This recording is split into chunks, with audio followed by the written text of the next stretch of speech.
Hello everybody! Welcome back to Nukeshot Media and the Blue Moon Bay 200 bump week begins right now as I have left the volume up on my tablet right next to the microphone. Fantastic. Getting back into the swing of things as I seem to often be doing with the gaps that we have here. Already at 2 likes, thank you to those who did that. So the Blue Moon Bay 200, 100 laps, going to happen on May 11th in a week's time. But until then, we've got some qualifying to do, and that is going to be the major portion for today's action. We're a little bit early for the start of that. We're essentially getting our host of the waiting room lobby, Taters, to do his run first. That is why he is here. And he is seemingly about ready for this to get going. I've got Discord up on one phone, I've got the tablet with the live stream up, and of course I've got my television with the track and such. So 1.99 Pocono style tri-oval. Turn 1 is going to be very much key, as that will carry a lot of speed throughout the rest of the run. We're looking at around 185 miles an hour for these Super Formula SF23 Delaras with Hondas being Hondas and Toyotas being rebadged as Chevrolets. 625 horsepower, 670 kilograms. Plenty of performance. These cars will most likely be fully trimmed out. And we will see how Taters gets on in this upcoming run. Let's go through some other details here as I scroll to the procedure.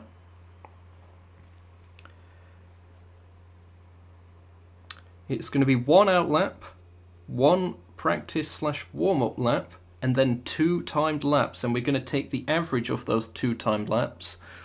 So I'm going to get yet another smartphone. I have many of these. It's not because I'm rich, it's just upgrades over time. And we'll be working that out as we go. So let's get this party started.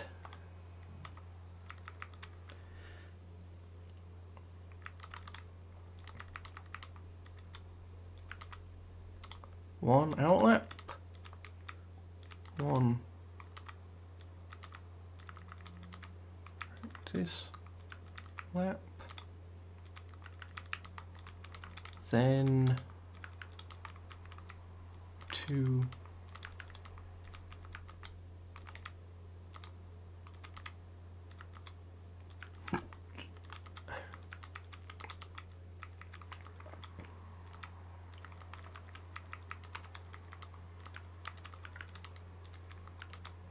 laps.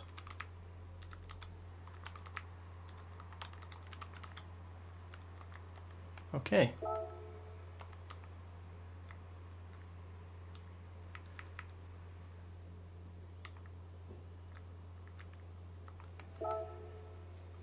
Here we go.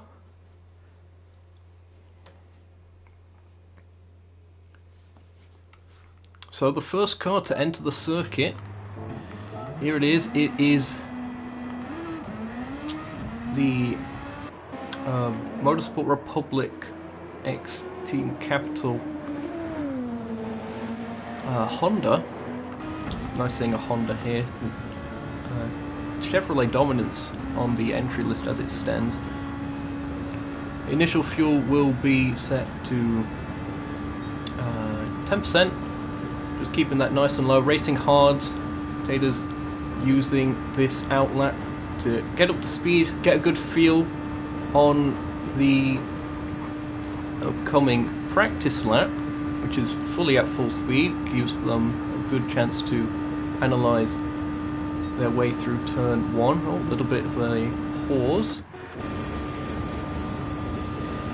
You see, looking into the corner, extremely high speed through there, can go flat, and it's all about carrying the speed and keeping the revs up.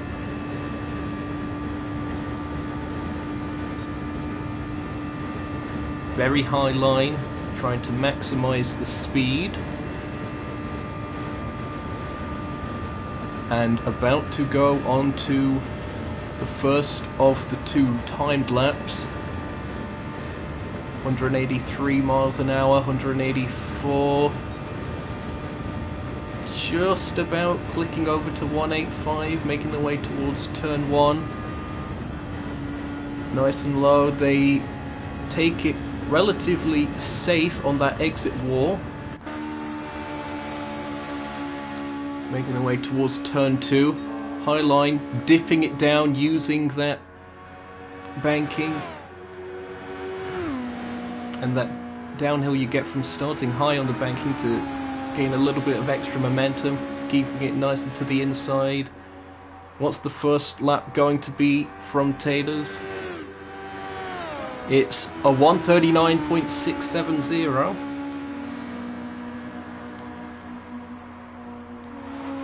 Got that in my calculator.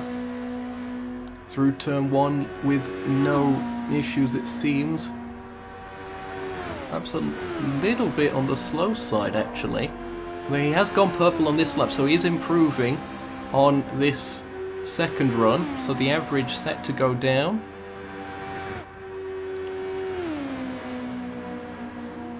And what's this going to be? Coming up to the line, and the first time is about to be set. 39.544.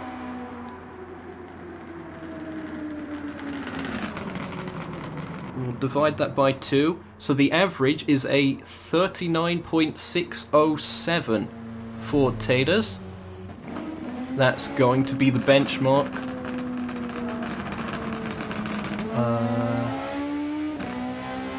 Well done.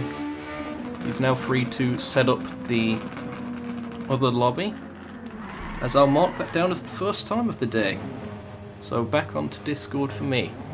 That's essentially what you're going to be seeing a lot of throughout today in Bump Day.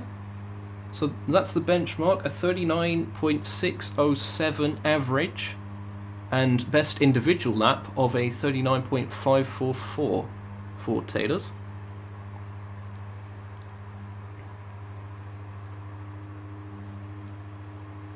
So the waiting room will be going up shortly. Let's see, qualifying chart.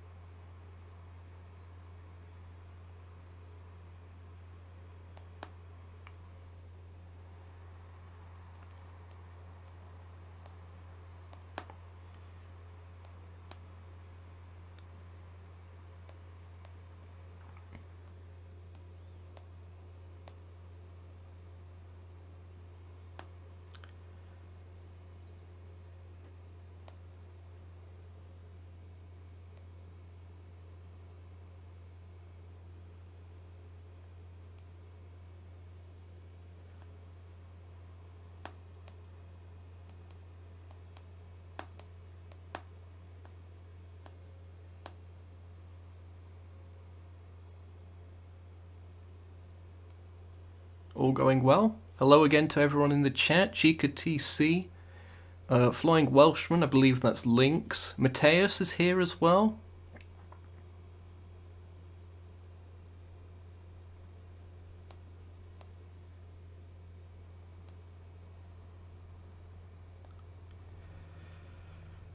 And now that Taters has done that, I'll take him off of the no time set board.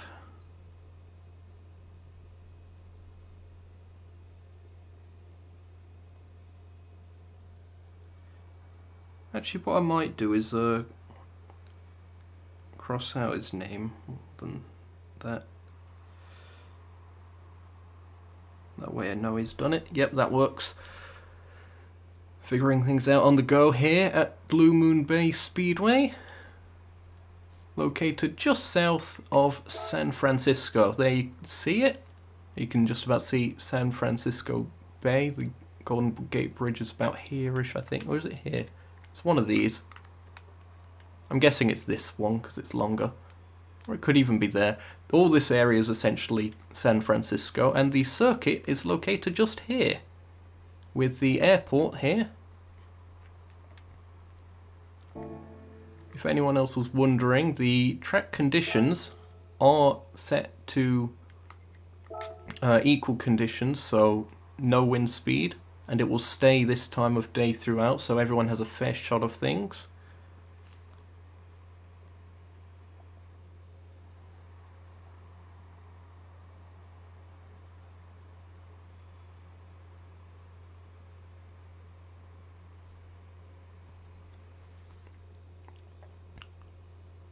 Let's go over some of the entries while we're here. So far we have got, I believe, 20 cars going for 14 spots. We've got 12 Chevrolets and 8 Hondas. And if anyone's actually interested in competing in this, or even the full season, that's also going to be broadcasted on Nukeshot Media, be sure to check out the top link in the description. That takes you to the Capital X NES IndyCar Series Discord server, where you can sign up. And even for this event, because we are going to be doing private hosted sessions as well for those that have missed Bump Day today, so they've still got a chance to qualify, hence it being Bump Week. Once again, thanks to all of the viewers and those that have left a like. So far we're at 3 likes. Oh, it said we were at 3 likes. It's gone back down to 2. That's quite funny. Oh well.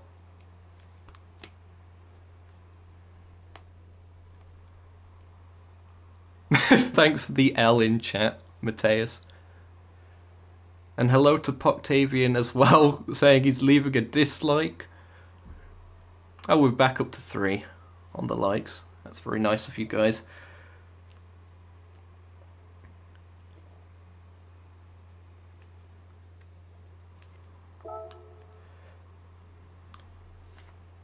What was we doing? Oh yes, the entry list. Plenty of teams in this as well. We'll go in alphabetical order as it stands. So from Baltica Engineering, we have Slimmycam in the number 42 Chevrolet. There's still TBD on what that title sponsor of that is. For BNR Racing, we've got the number 90 of the mighty Joe 90 in the 3-drap Honda. And we've got 2 cars ran by MEM Skoda Racing. That's the number 70 of Yeast GT in the Gamebridge Honda, and the number 71 of Matthew Wrightson in the Skoda Honda. Skoda being the title sponsor of that one. A couple cars from Motorsport Republic X Team Capital. You just saw one, that was the 98 of Rounded Potato 19, or known as Taters, on the channel, of course, and community. Also one of the series organisers, it should be said. He's the main driving force behind the main season. And he's got a car alongside him, the number 27 of Ray Racer 5 in the Evangelion Gainax Honda. Number 27, if I've not already mentioned that. Not too sure if they're actually going to be able to be here today, so they're probably going to be one that has a private session, private qualifying session sometime next week. North Star Racing has 3 cars. There is the number 5 Radeon Chevrolet, driven by Shaftbird. There's the number 25 KFC Chevrolet, driven by Mateus, who some of you may know from the CGTC. And the number 38 of FRL Lynx 38 Aviate in the Transcan Chevrolet. Lynx choosing to partner up with North Star Racing this time instead of running under the Dragon Motorsport banner. Nukeshot Motorsport, the home team. On the entry list, at least, we have 4 cars. We've got the 31 of Cubic Game at 120 in the 711 Chevrolet. That's a tongue twister and a half. The 47 of Loogie in the Rebellion Timepieces Chevrolet. The 55 of Alex 08, who was the last race winner, you may recall, in the NES North America Tour. Won that final exhibition race at Trial Mountain. He's been recruited onto the team. And that's the number 55 BP Ultimate Chevrolet. And number 87 TSR Swablu making their return again in the Progressive Insurance Chevrolet. Unfortunately, both Alex and Swablu have had injuries recently, so wishing them both a speedy recovery, as well as anyone else that may have come down with either an injury, an illness, or some other misfortune. The number 72 of fan favourite Dominic Kubinski, he hates me saying that, but he is the fan favourite, in the Baby Metal Honda. That's ran by Project 23i. Team Ronin with AMS have 2 cars on the entry list. The number 2 of Sabre Hyperion in the Hitachi Chevrolet, and the number 21 of AMS Arroyo in the American Legion Chevrolet. Team Simpact Racing, stalwarts on the channel, of course. They have 2 cars, the number 10 of Poctavian in the Need for Speed Chevrolet, and the 99 of Joe of the Fire, who is going to be in the Noises Chevrolet. I've still got that down as TBD, so I'm going to change that when I get the chance. Turn 1 has one car entered into this event, another team that you will recognise from the previous series we've had on the channel. That is the 54 of Amuda, running the Motul Honda. And finally we have a as yet unknown team, so I'll put them as a TBD / independent. The number 77 of Volked. I may have mispronounced that, apologies to them. Also no title sponsor as of yet, so that's TBD, but they are going to be running a Honda according to this. So we shall see how that one works out for them. As the waiting room lobby is about scheduled to go up in a minute or so, so I'm going to make that quick change to update Joe's sponsor.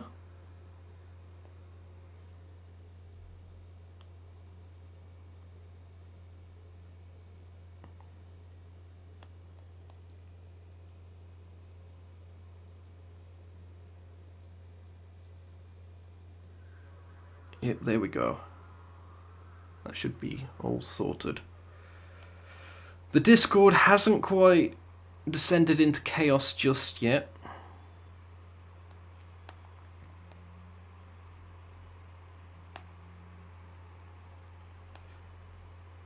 But we have the first time on the board, of course. The description says the stream is on Gran Turismo Sport. Yeah, it tends to do that. It's an automatic thing. I don't set that. YouTube does. Sad times. Also, there's a buffering emoji there. Apologies if there's a bit of buffering going on. How's the audio, by the way? I've adjusted the microphone's position a little bit, so hopefully no background sound or anything like that. But is my audio A-okay? Is my voice, besides my voice being mediocre, of course, like, is the actual quality of the sound all that good? Thanks, Mateus. You know, considering we've pretty much just been sat around in a lobby for, what, a good 15 minutes maybe, or so? We're still at 7 viewers, so thank you all so much for staying tuned for this. We will be getting an influx of cars as things get underway and the waiting room lobby is set up. Everyone joins the waiting room lobby first, then gets selected at random to join this lobby, which only has a 2-person limit. Essentially, that's to stop people from joining midway through someone else's qualifying run, there being a lag spike. Taking as many precautions as we can, as I've just been messaged on Discord by someone else.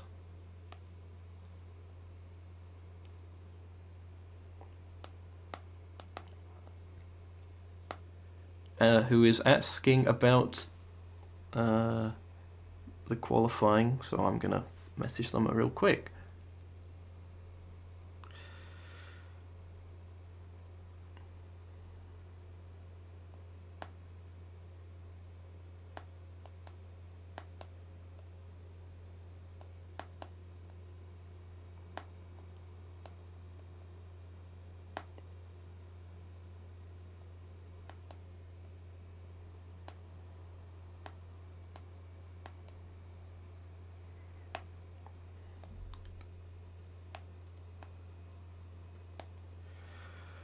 Okay, hopefully that's cleared that up.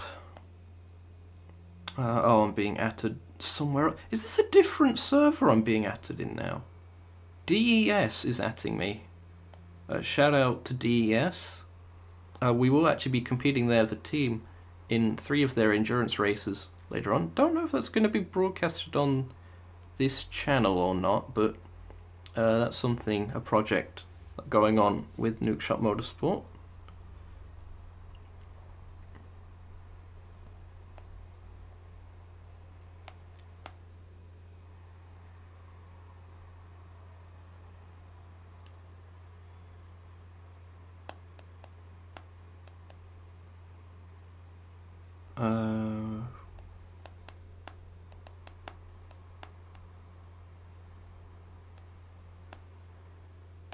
Just checking in on Taters now, seeing if the waiting room is indeed up.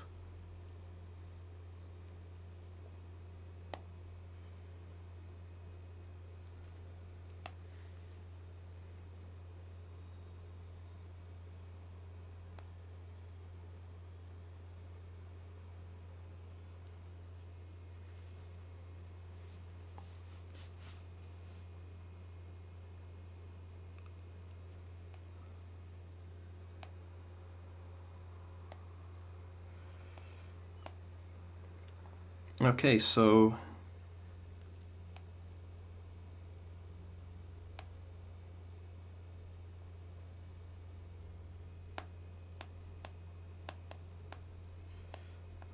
apologies with the intermittent commentary.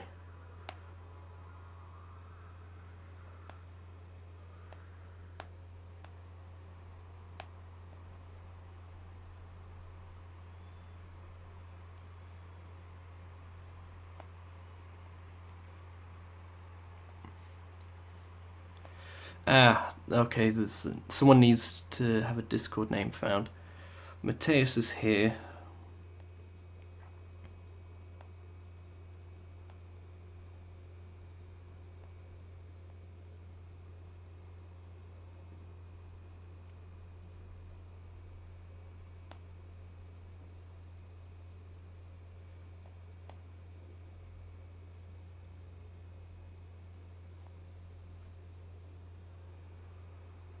It's Wiki.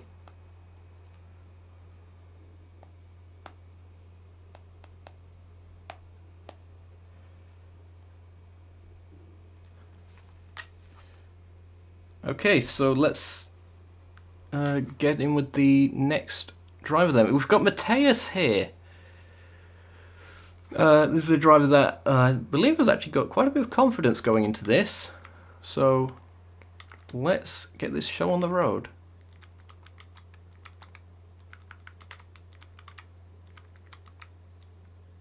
Wait, no, it's one out lap, one practice lap,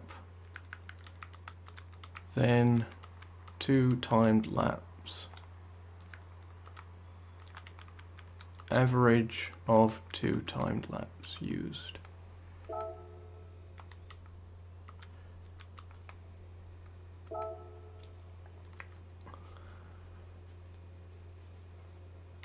Here we go then. The first of the NSR cars. Mateus is in the chat as well, so be sure to laugh at him. Just kidding, don't laugh too hard. I'm sure he'll be fine. Plenty of sparks being chucked up there by the KFC Chevrolet, I believe that is. So the first Chevrolet, there is the number 25. Actually, we'll use this as an opportunity to do a panoramic around some of these liveries. So, Mateus warming the tyres up. Back to the on-track action. Using 5th gear. Okay, this is an interesting strategy. Perhaps this is their race gearbox as well. So that way they're saving 6th gear for slipstreaming, but some teams will opt to do that. Some teams will opt to have a separate gearbox entirely for qualifying.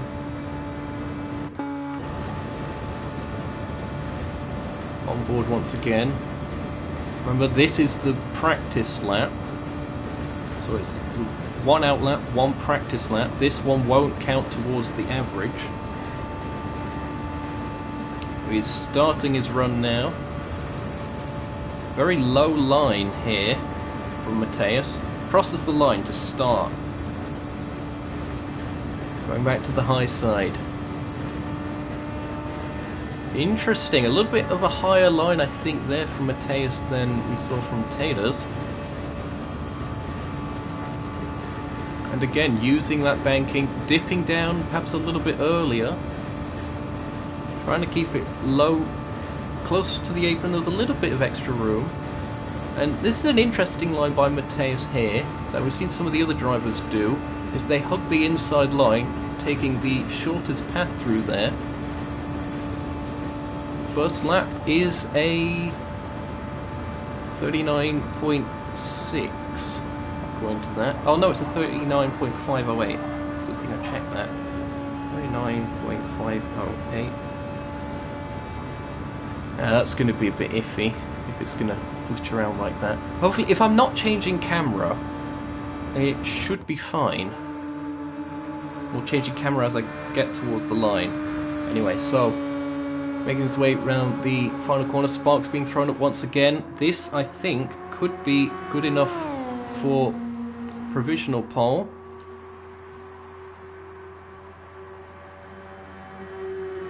Uh, 39.544 that one was.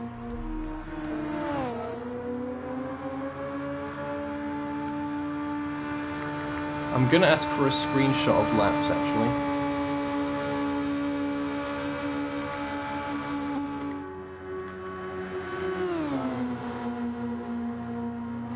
Just because I don't trust that. I trust the first one.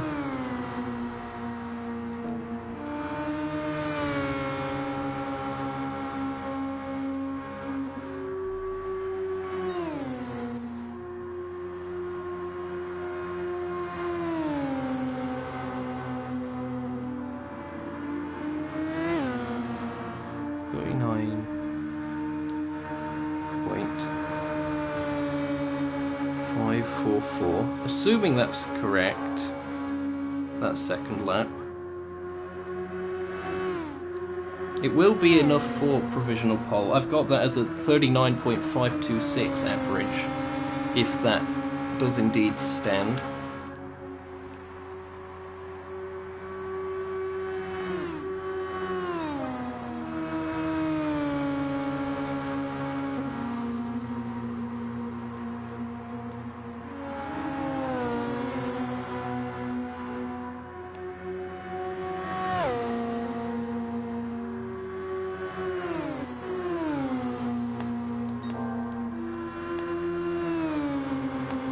Yeah, Matez can lead now.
Okay, next one will be on their way.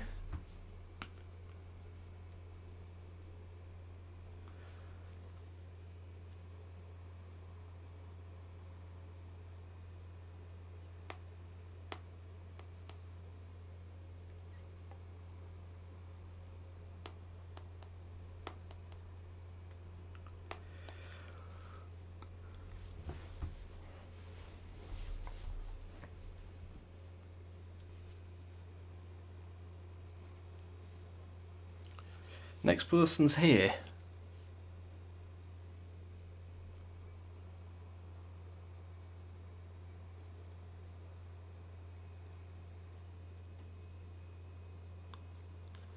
And it's Loogie. Loogie, the first Nukeshot car here. Let's hope this goes smoothly. So while I wait on Mateus' screenshot,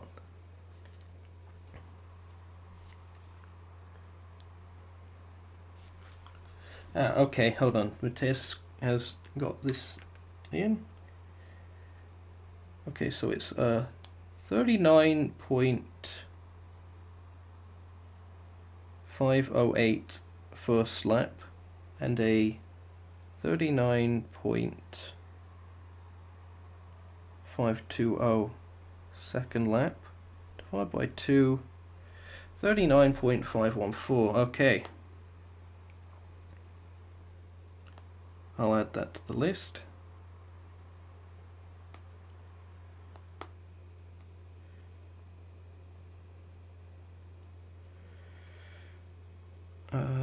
Number...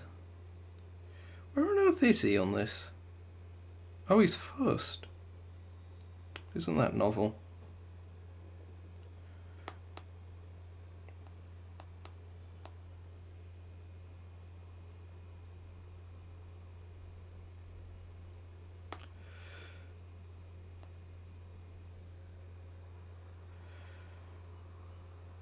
Okay.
Okay, and Lugi is on his way out in the Rebellion liveried car. This is a fan favourite of, well, myself for one, but quite a few people like the Rebellion car. So this is the outlap. Let's do that panoramic shot that you see with neon paint splatters and such.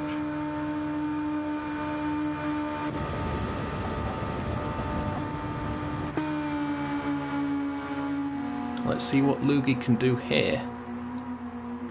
Through turn 1, a little bit of lag, carrying a decent bit of speed from what I can tell. Low line instead of keeping to the high line there, and already that is purple through the first sector, and for whatever reason the fastest lap graphic is showing Lugi as from Brazil. That's strange. Coming up to start the first of the time laps, and that's a 39.393 on the warm-up. This could be a smoking time set by Lugi.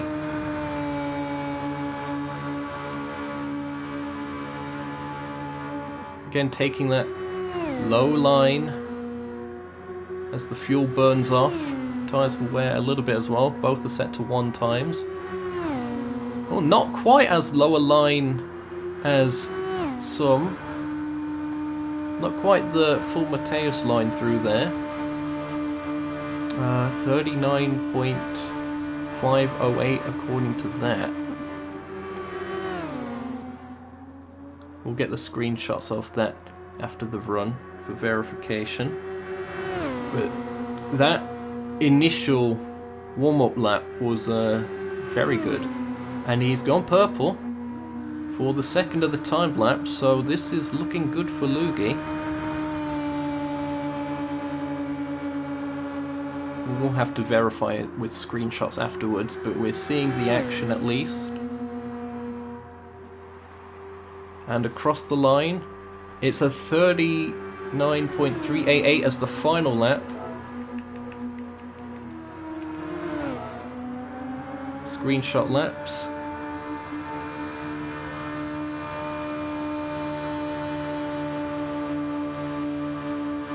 And I'll let you know what that is. Mateus says it's a tie, apparently. That's going by the times on here, I'm assuming. on this part of the screen, which seemed to be inaccurate because that lap 4 was a decent bit off. He's gone faster on the cooldown lap, the madman.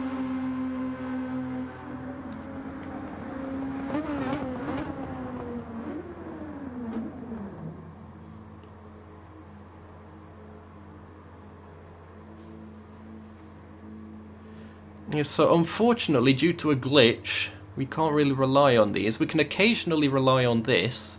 So Luigi has the fastest single lap, but during the break between drivers leaving and joining, I'll be calculating what the average is for the previous run.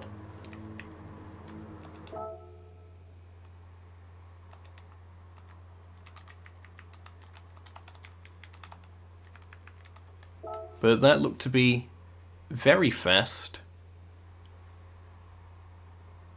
Luigi's actually in the chat. This is why, Luigi, we're having to use screenshots, is because the times are a bit inaccurate, according to this. But yeah, that's unfortunate. Unfortunately for the viewers as well, so we have a little bit less suspense. But nevertheless, 9 of you still here, all tuning in to watch, see how everyone's done.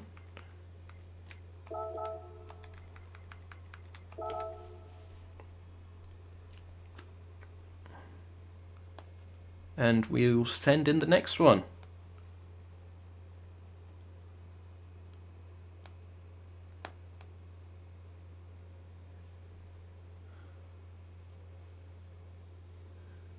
Luigi is still here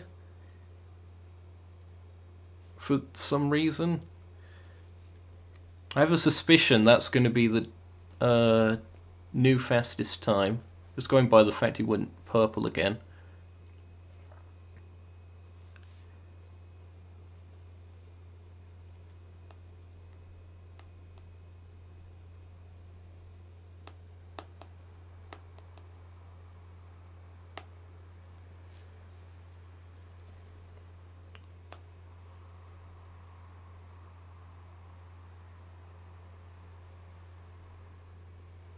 Hold on, Joe's just sent me a message about this issue. Oh! Okay. I'll try that. So what Joe says is if I have my car on the track and while someone's doing their run, I mean, like in the pits, not on the track, that would be insane. But and then I swap between my car and the driver's car during the run, it should correct the times, apparently. We'll still have screenshots as backup, but still. Amuda is here for turn 1. Now, Amuda making their return. Oval Specialist, he's actually done twice the length of this, I believe. Why have I... My mother's just sent me a text. Oh dear, it's all going off now.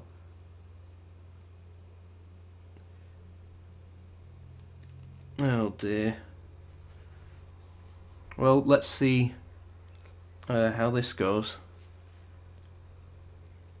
Has he sent the screenshot? Ah, he has. Okay. So it's lap 3, which is a 39.638 is the first one, and a 39. Why is it so blurry? 388 and divide by 2, 39.513 by my count. So I'll update that.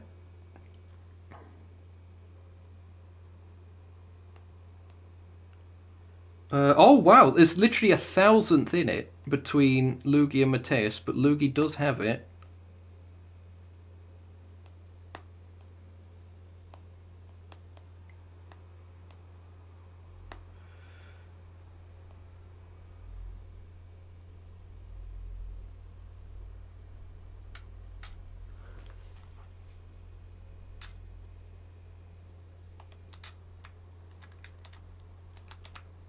Okay, hold on.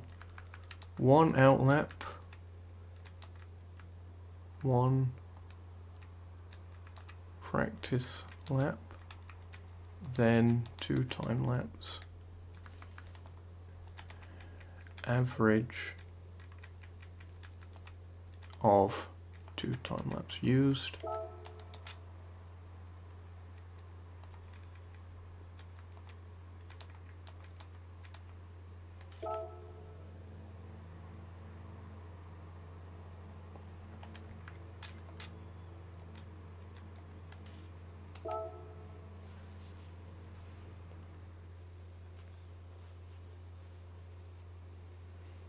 Oh, Amuda has trouble with the tyres. Oh dear. That's not good. Well, they're running a Honda in what seems to be either a default livery or a not fully wrapped one. Yeah, it's got the sponsor on the side. So a few teams are still yet to fully spray paint their cars. So using this as the default with the sponsor logos on it. So Amuda, as mentioned, very experienced oval racer, has also been in the Nukeshot Endurance Series for quite some time.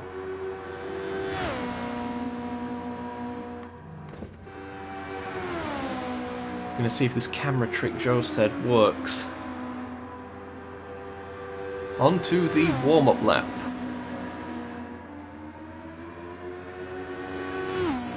Amuda carrying speed. Let's see what they get up to through here. Just clicking over to 183. It's about the average what we've been seeing. 1/10 and a half off, at least for that sector 1, but that lap won't count. It's all about carrying the speed. 181, 182. Clicking over to 184 just at the stripe, going on to the first of the timed laps. Oh yeah, that does seem to have fixed it. I'll try and do that on a straight or something next time. Apologies for that. Also, apologies for any epileptic fits that result from that. Nothing really I can do. Well, there is, but I'd at least prefer to have the accurate data if possible. So, Amuda, about to round turn 3. Here at the Blue Moon Bay Speedway. What's this time going to be? 39.588 first lap. High line very close to the wall, and plenty of sparks thrown out as well. 39.588. I've got that in my calculator. So not quite the single lap pace, at least, that we saw from Loogie, but Loogie did make a bit of a mistake on that first timed lap. As what's going on here? Wait, hold on. Something's gone off here.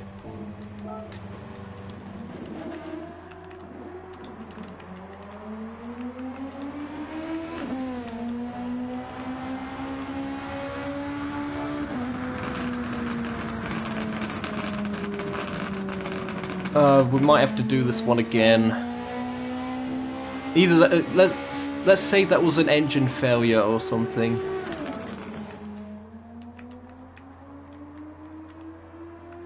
I'm gonna have to call for a rerun for that.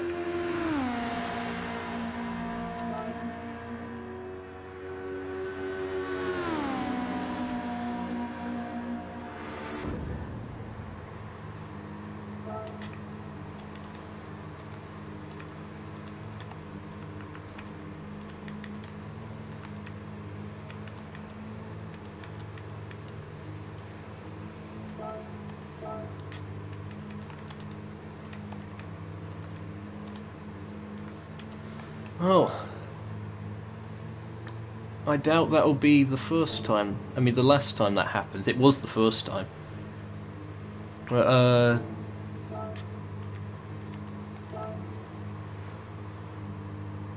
Let's get this back rolling, I suppose. These tyres will be getting a little bit cold. Oh, yeah, the outlap and the practice lap. I'm gonna rephrase it to the warm-up lap instead for the next people. Hopefully that's a bit less confusing. My car's slowly draining fuel. Oh well. Okay, so scratch that original time. Oh, what's he doing? He's burning the extra fuel off. There's only 10 litres in the tank, but he's still trying to get every last bit of performance. That's a bit of a cheeky move. That's something that a Crazy John once did back in the day.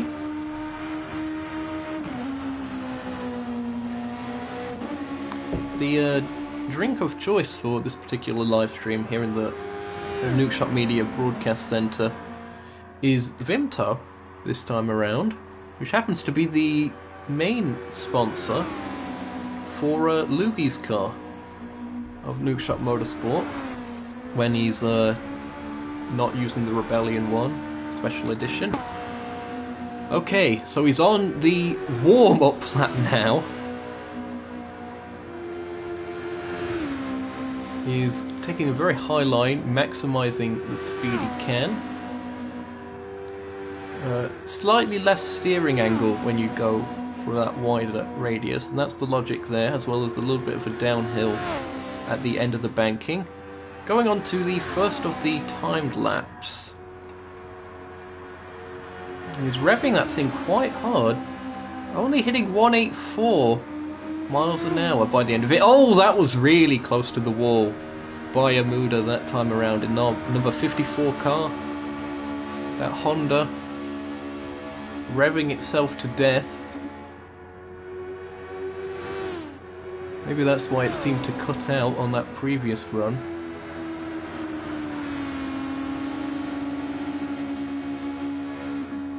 Making his way towards the line at the end of the first timed lap, going on to the second. That's a 39.526. Which I think was around what he did on the first run.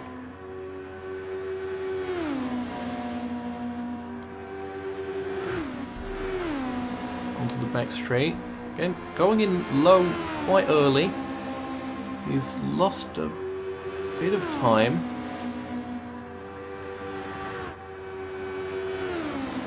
It's fascinating seeing the way these different drivers tackle this three-corner speedway.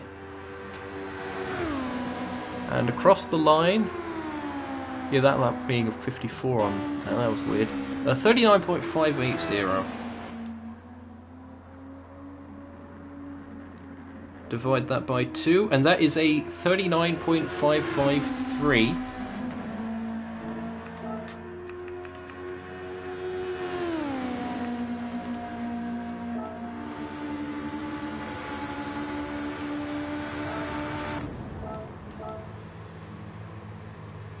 Okay, so that's gone well.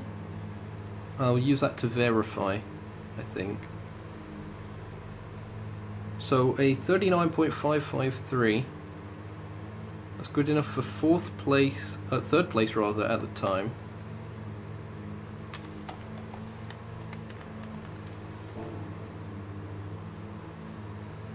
Amuda is number 54. Okay. Oh, there's my mother texting again.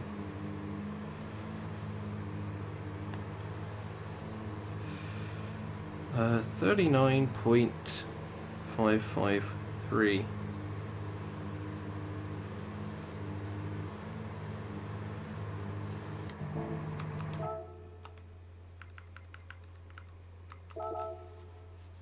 Thanks, Amuda.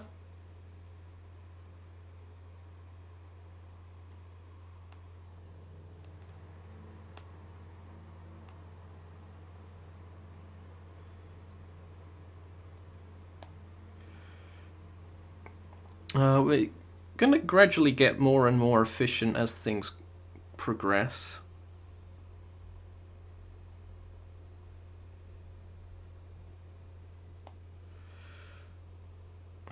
Just going to cross out the cars that we've already had run from the no time set list.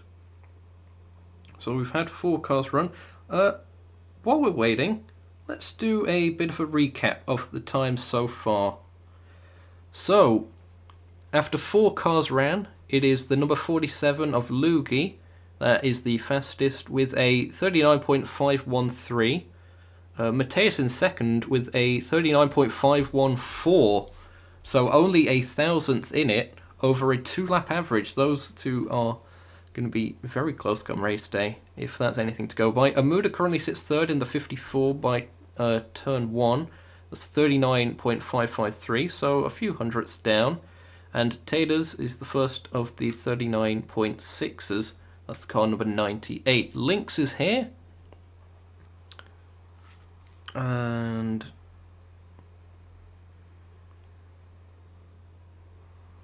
I'm just going to move a screenshot.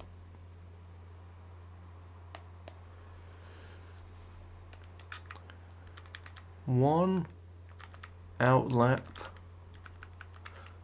one warm up lap, then 2 time laps, average of 2 time laps used. Is he okay, he's just sat in the pits.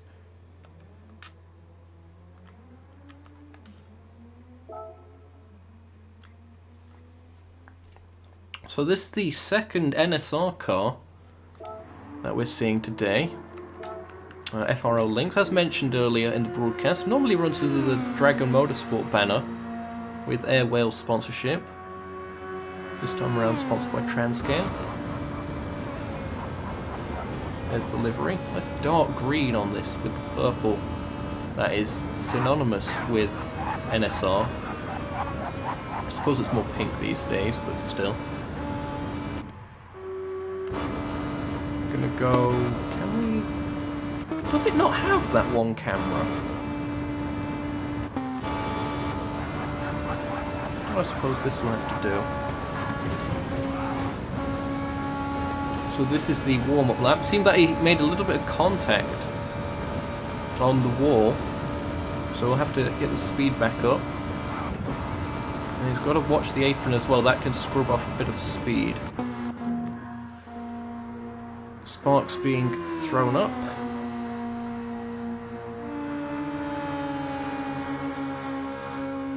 Lynx about to start the first of the timed laps.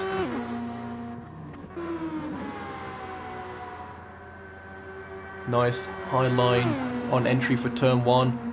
The lag seems to be kicking up, so maybe it wasn't contact, maybe it was just lag, but it seems very conservative. Oh! Tyre failure momentarily. I was going to say that's weight saving, but of course that's air escaping. Oh dear. Interesting lines once again. Low line, that's the Mateus one through there, although it does run a bit wide, wider than Mateus on the final part of that. First lap is a 39.551.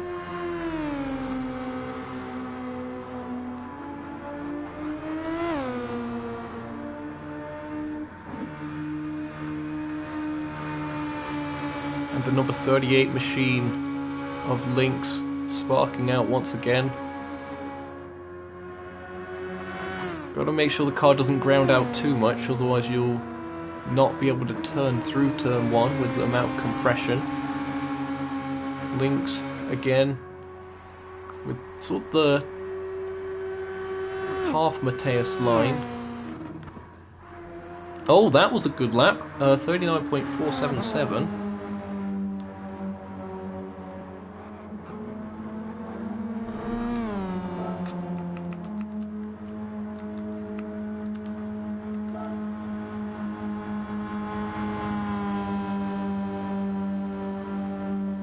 Let's see what this averages to. 39.514.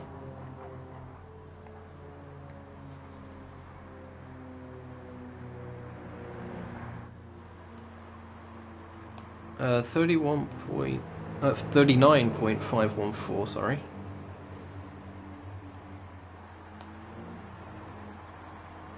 That is a tie with Mateus. That is incredible. 3 cars within a thousandth of a second, and we've only had, what, 5 cars run? The stakes are extremely high here. So in the event of a tie, we're going to have to refer back to the order of sign-up again. And keep in mind, because it's over 2 laps, this is to the 10,000th as opposed to the 1,000th.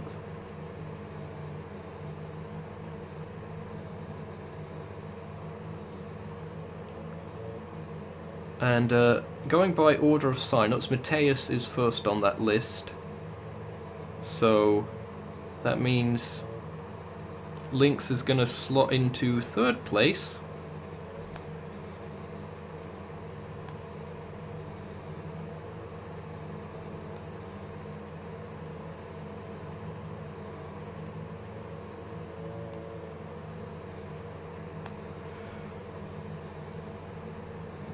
$39.514.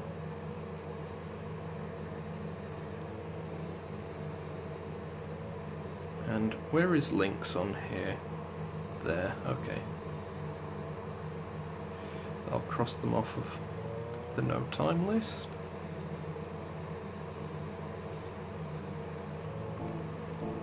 I'm going to use this as a bit of an opportunity to catch up.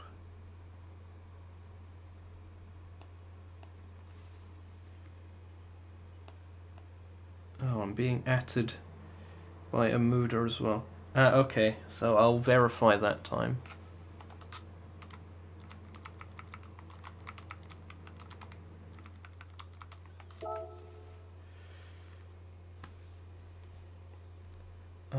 Okay, so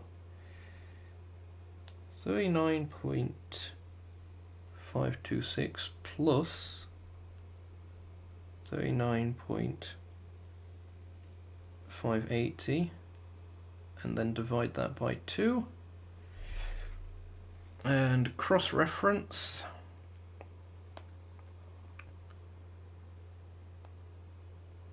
And yep, that's accurate. Okay, Lynx has posted his times in the general chat, so I'm gonna verify those now while I've got the chance. But yeah, that was a very good second lap there by Lynx, getting into the .4s in that Chevrolet powered car. And thanks to Joe, if he's listening into this, because of finding out that worked. Again, we'll still keep getting screenshots as an extra measure. 39.551 plus 39.477 equals, yep, and then divide by 2. Can confirm that is indeed a 39.514. That puts Lynx in 3rd place as things stand, with 5 cars ran.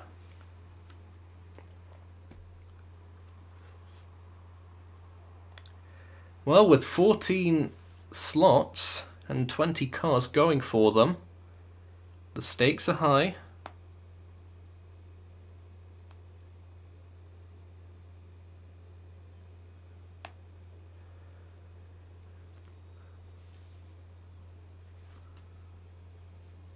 Hope you're enjoying the broadcast. If you are, be sure to leave a like, consider subscribing, so you get notified for when the race happens in a week's time.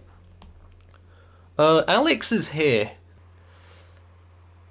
Ah, that's not gone well. Okay, it's Matthew.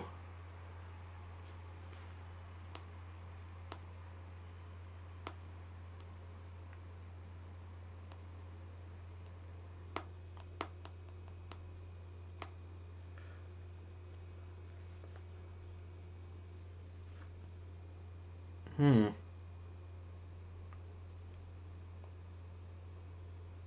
What do you mean the stream's gone down? Everything's running fine on this end.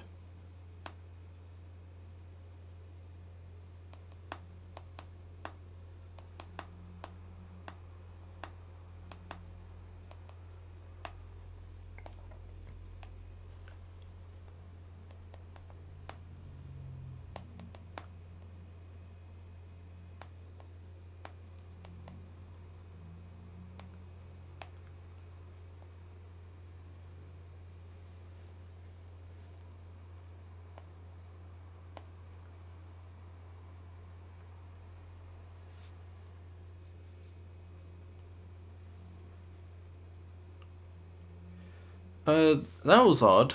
So apparently the live stream cut out temporarily as around the time that Matthew joined.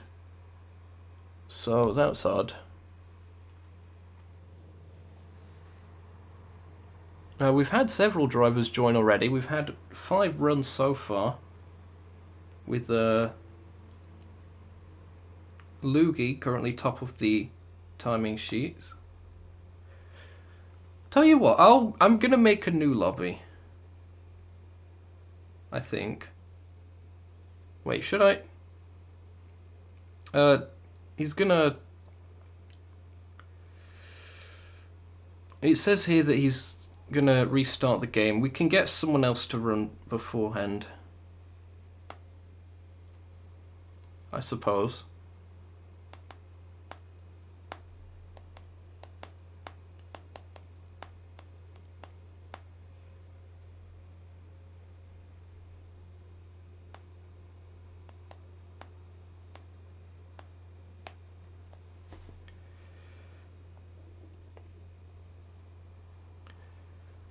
That way we maximise efficiency with this. Again, drink of choice here in the Nukeshot Broadcast Centre, Vimto this time around. Main unofficial title sponsor of the number 47. There isn't a race this time, this is just bump day. This is everyone setting their qualifying times. You can go to the Discord server, which is linked in the description, and there is a channel towards the bottom called the BMB 200 qualifying chart, which I'm updating constantly.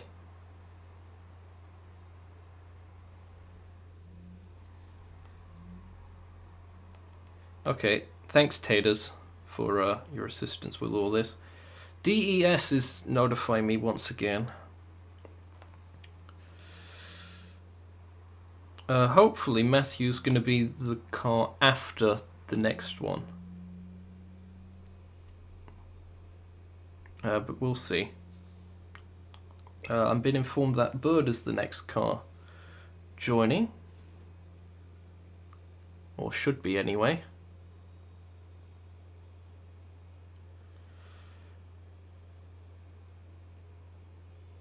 Ah, okay.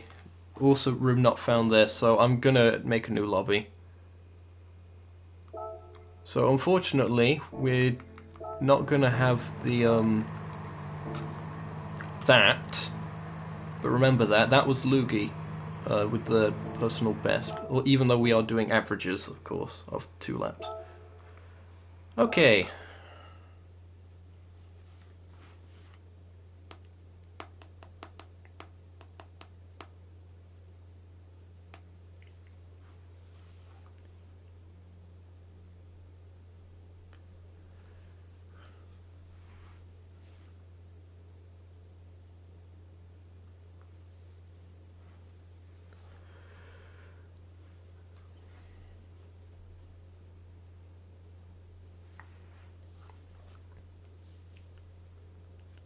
Reconnected to the server.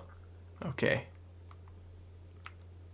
Actually, I'll use this opportunity to clear cache data.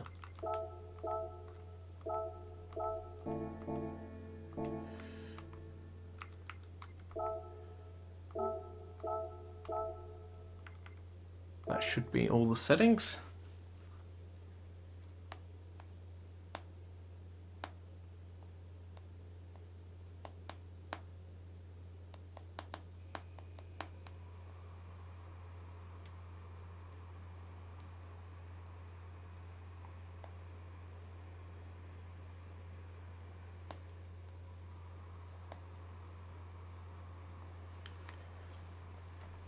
A shame that we lost those times, but they've been recorded on the Discord. Again, if any of you want to are viewing this and want to actually sign up, you can still do so.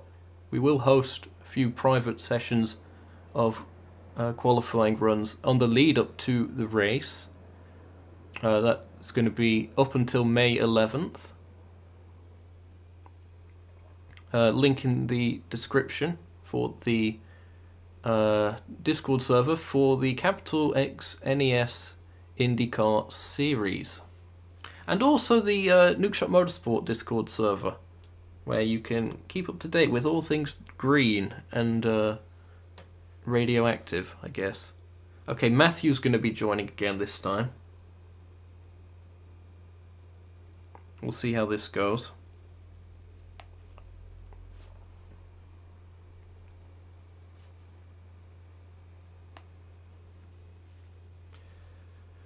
Hopefully better than last time. There was always going to be technical difficulties, wasn't there? It wouldn't be a Nukeshot Media livestream without them. Okay, this should be Matthew. Matthew of... what team? Is he one of the Skoda drivers?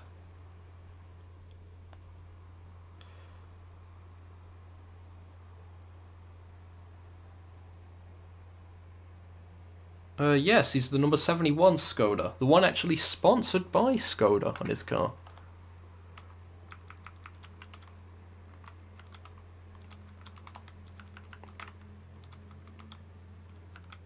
One.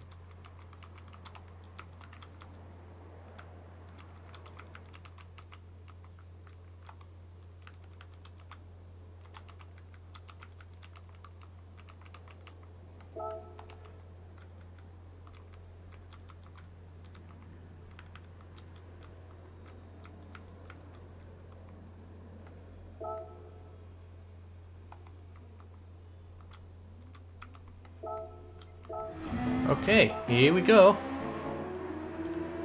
Number 71 of MEM Skoda Racing. The mainly white car with a few green flashes on it. Not as much green as we normally see with the Nukeshot cars, of course, but still, the thought is there with the plasma dynamics. Fuel burning a little bit, it seems. There isn't that much fuel to burn, being honest, and it's set to 1 times, both the fuel and the tyres. But still, setting it up, about to go on to the warm-up lap, where drivers get a feel for turn 1. Oh wait, actually...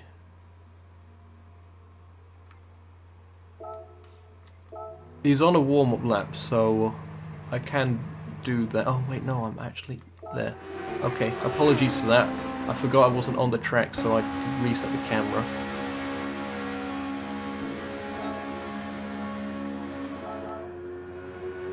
I'll add that just as a reassurance.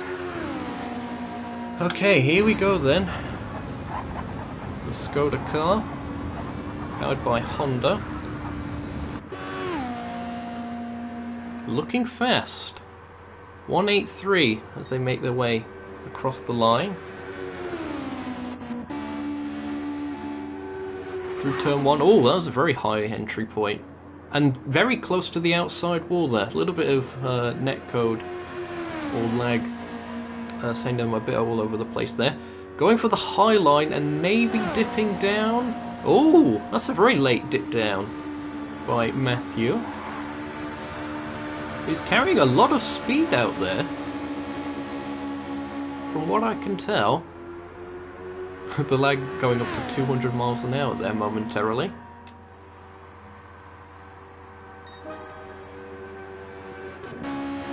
That is a 40.008 as their first lap.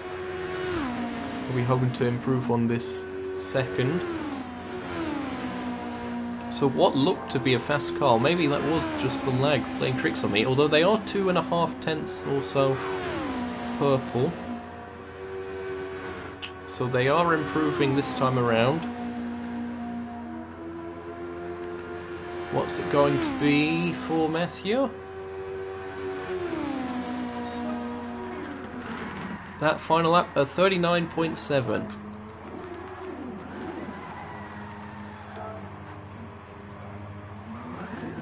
And to verify, here we go. Oh, we've got some donuts.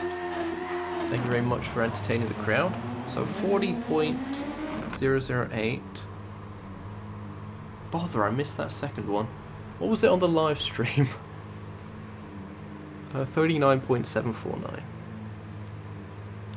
39.749.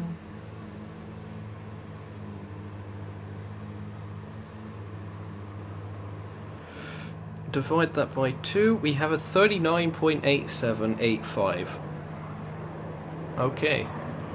That's what I was meaning when it goes to 10,000. So that's the first one that's actually gone halfway between a thousandth there.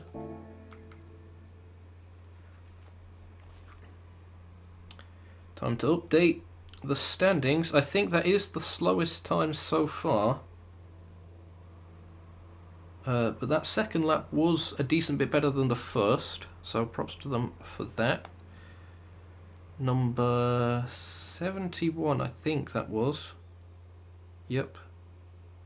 Number 71.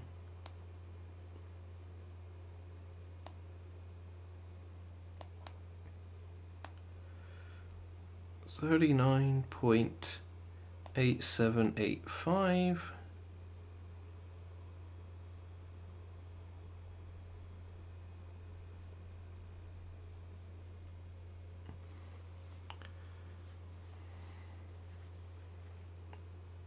And I'll edit to cross out Matthew from the no time list.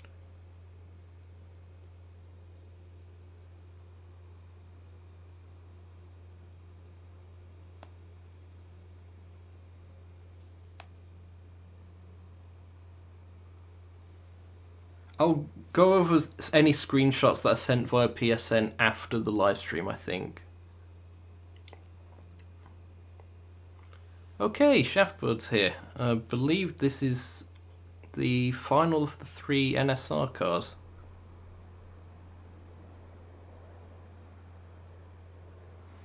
Seem to join with no issues.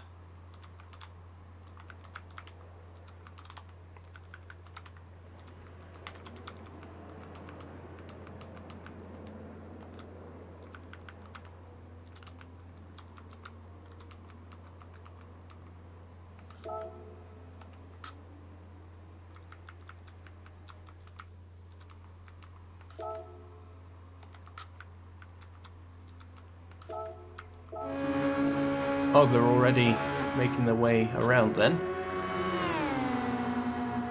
I suppose getting the message while still on the warm-up lap isn't too bad of an issue. Hello to the 11 viewers currently watching along. Given it's essentially a qualifying session, a decent turnout here, and also considering we've not had a live stream in a little bit of time here on Nukeshot Media. Like and subscribe for not more Career Mode Plus, that's Myth's thing, but speaking of Myth, here is what is normally his car, the Radeon Chevrolet, number 5, NSR. This is the traditional sort of colour scheme that we've come to expect from this team.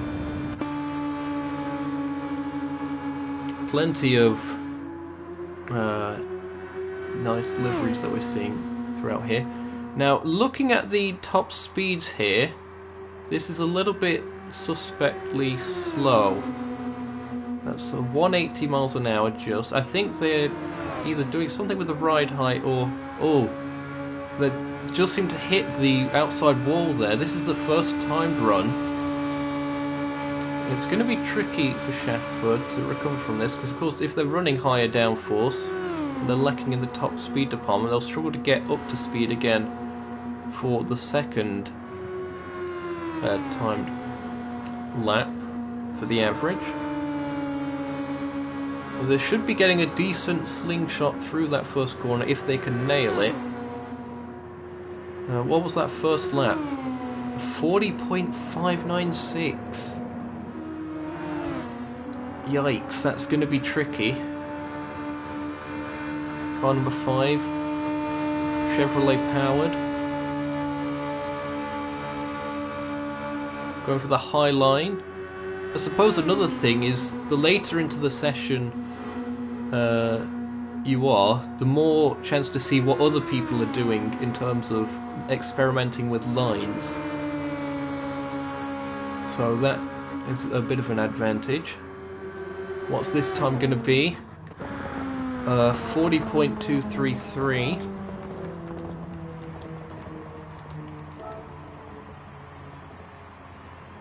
I'm going to average that, but that is going to be into the 40s.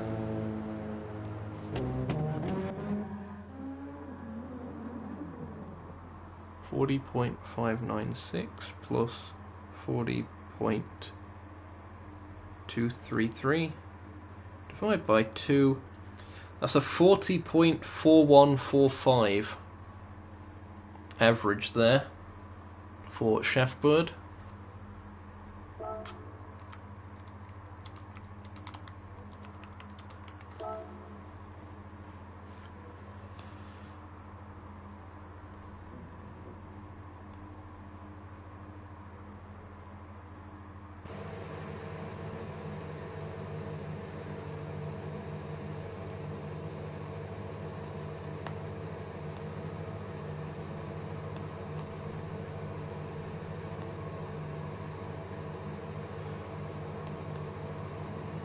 So 40.4145.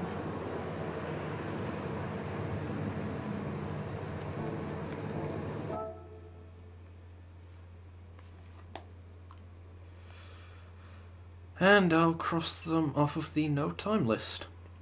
Remember, setting a time can also be potentially enough depending on how available other cars are. And of course the need of reserves on race day.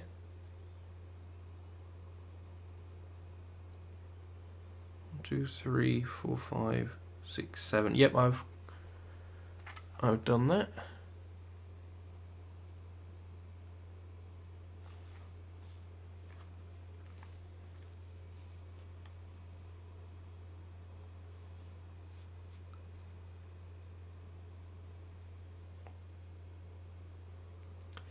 Apparently there's no one else in the waiting lobby at the moment, so filler content now, as Tatus has said.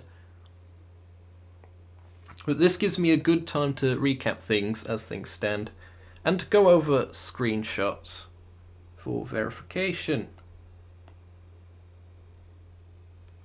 Okay, so we've got Shaftbird's one here, 40.596 plus 40.233 divide by 2.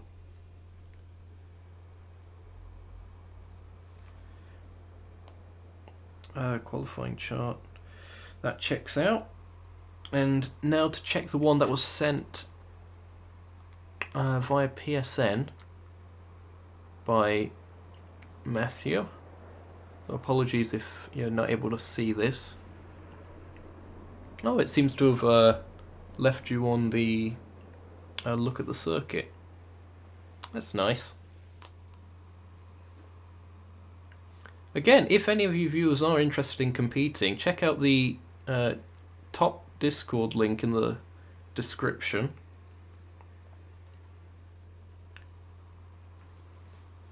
And it's not too late to sign up for this.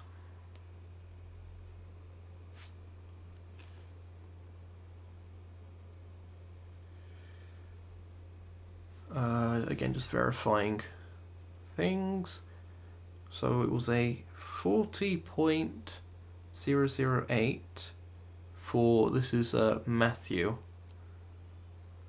plus 39.7 749 divide by 2, 39.8785. Okay, yep. And I think that's everyone that has ran so far verified. Two-factor authentication, let's call it.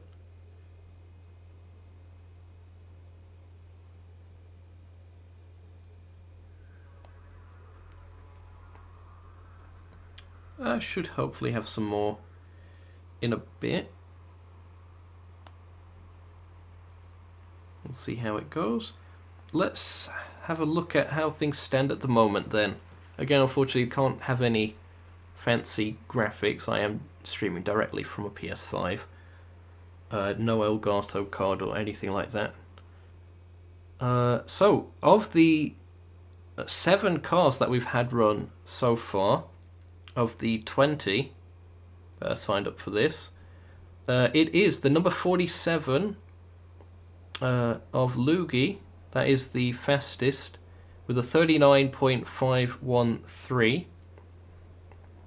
Second is, by virtue of faster sign up, is Mateus in the number 25. So that's 2 Chevrolets up front, if I'm not mistaken. In fact, that's 3. Best Honda's in 4th at this stage. So yeah, that's a 39.514 for Mateus in 2nd. Another 39.514 for Lynx in the number 38. But of course they signed up later, so that's the tiebreaker for that one. A little bit further back is Amuda in the number 54 for turn 1.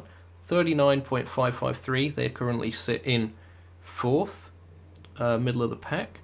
Number 98 of Motorsport Republic by... Oh wait, Joe's here. I missed that.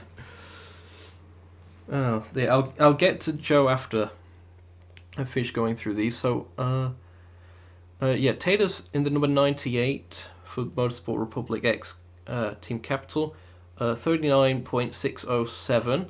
Then the number 71 of Matthew Wrightson with a 39.8785. And then currently last in the standings is the number 5 of Shaftbird with a 40.4145. Right, let's have a look at what Joe's cooking. Can't believe I just said that.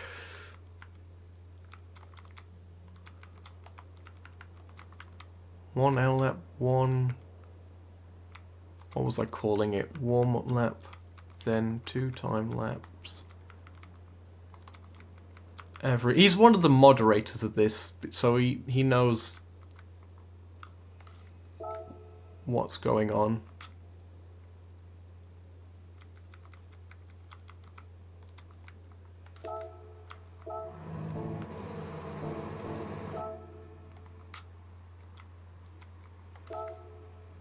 Okay, I don't know if people are leaving the circuit and then rejoining it again to make sure their tyres aren't aren't frozen, essentially, waiting in the pits while I'm doing all my protocol stuff. You are allowed to do that, but I don't think we've seen anyone do that yet. So, this is Joe. He's the one that has been helping with a lot of testing for the series, along with myself. So, we're expecting to be very quick. He's seemingly very experienced at taking the high line to maximise speed. Going on to the warm-up lap now. This is the Noise car in the traditional Team Simpac Racing self-proclaimed unicorn vomit colours. Look how close he managed to get to that wall on the exit of turn 1. That is more than enough proof to show that he's been doing a lot of testing laps. And again, using that high line.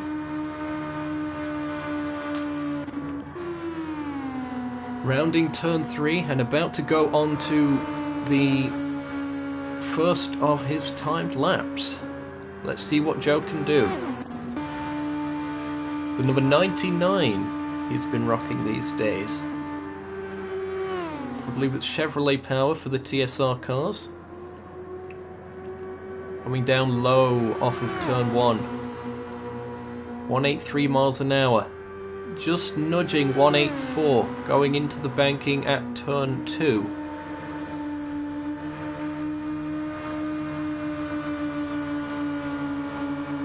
Sparks being thrown up once again. Nice and smooth through turn 3. Nothing too crazy. Doesn't stay to the inside significantly. That's a 39.394. Okay, that's the second driver that we've seen get into the .3s.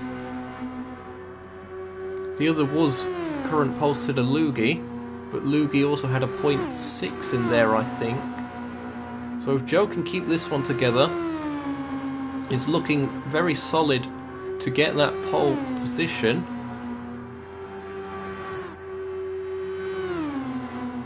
Rounding turn 3, does cut it very low to the inside this time around. Different line each lap it seems. What's that going to be? It's a 39.368.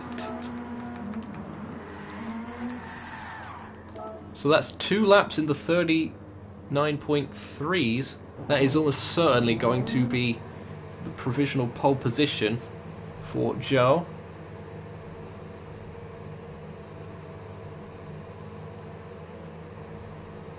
As I've missed what the times actually were, so I'm going to quickly go back on the live stream.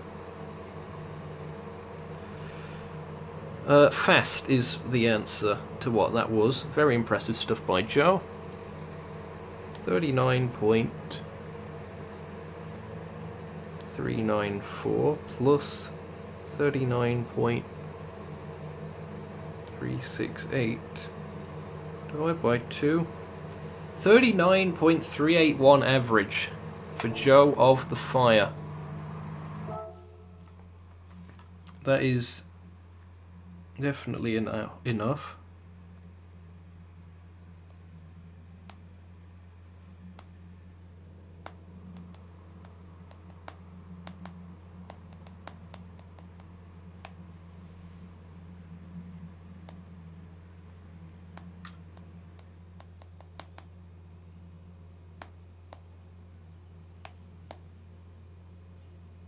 Alex might be on his way next. We'll see how that goes, but this gives me, again, chance to update the qualifying chart. That is pole by over a tenth due to that mistake by Loogie on one of their laps. That's the number 99 of Joe of the Fire.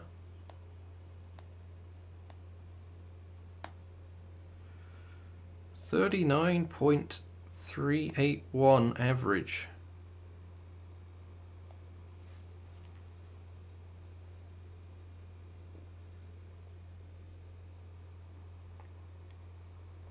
And once again we crossed him off the no time chart.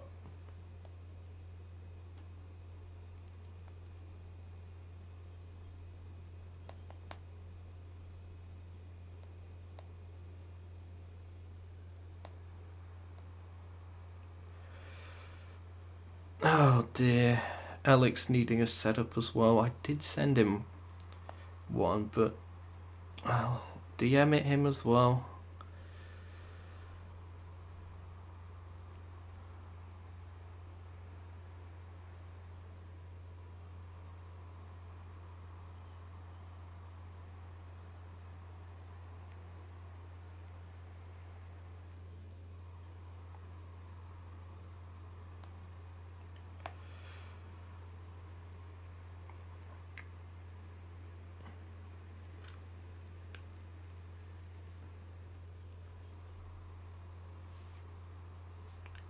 Not overly concerned with the livery regulations and stuff for bump day. Should all be fine. Again, if you are enjoying the content, be sure to leave a like and consider subscribing for, well, not only the Blue Moon Bay 200, but also the rest of the season, the whole of the CGTC X NES IndyCar series. Wait, did I call it CGTC? Oh dear, that's a typo. I'm gonna get that fixed post stream. Oh well. It is the capital X NES IndyCar series, of course. And if you are interested in competing, link in the description.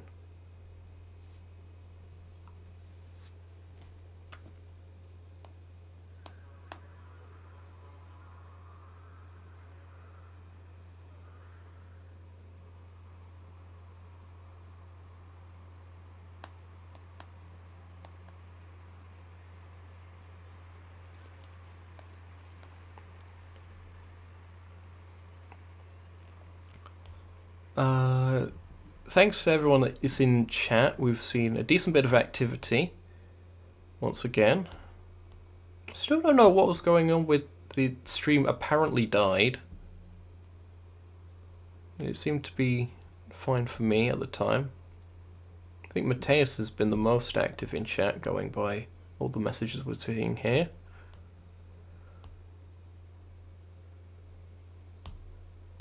Yeah, Tater's saying that there's no one in the waiting lobby at the minute, so filler content again. Talking about how the series came together. Essentially, Tater's was wanting to start an IndyCar project anyway by himself, which was only going to really feature road courses, and I was going to eventually get around to making one myself. So I figured, why not consider starting a collaboration project? That way we're not splitting the two audiences together.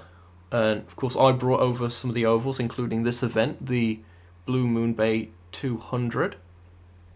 Also, there'll be a race at Broadbean Raceway, which is possibly the most liked video on my channel, is the Super IndyCar one that was uploaded, actual video as opposed to a live stream. So check that out if you got the time. That was good fun racing against the AI, but essentially you're going to have one of those with actual humans.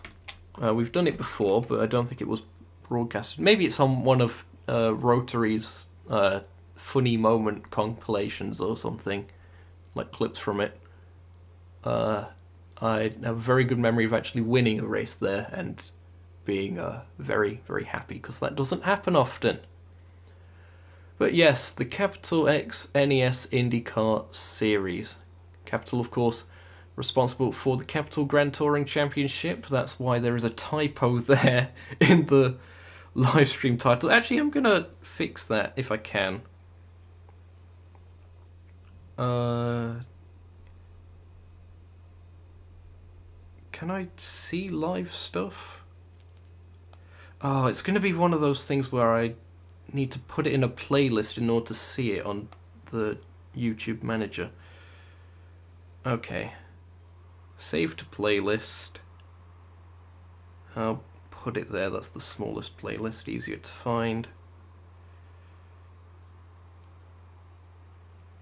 It's unlisted before any of you check. Not that it matters, because, I mean, you're watching this now.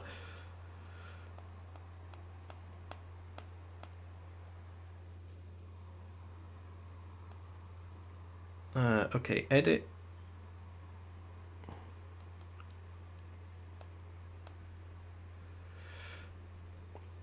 Okay, and can I actually add a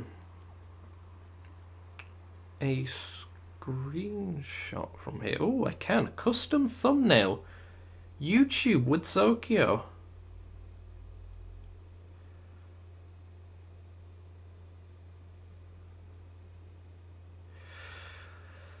Let's make it that for now. Go have a look at the event art that we have as a thumbnail now. This is incredible stuff.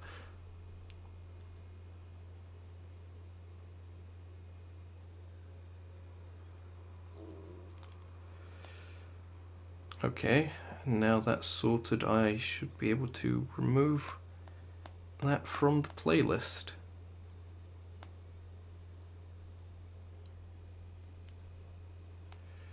All good. Hold on, what's... Oh, I was paused on my tablet. I thought everything crashed once again. Epic stuff. Yep, new thumbnail's working a-okay. Might update that again. Loogie.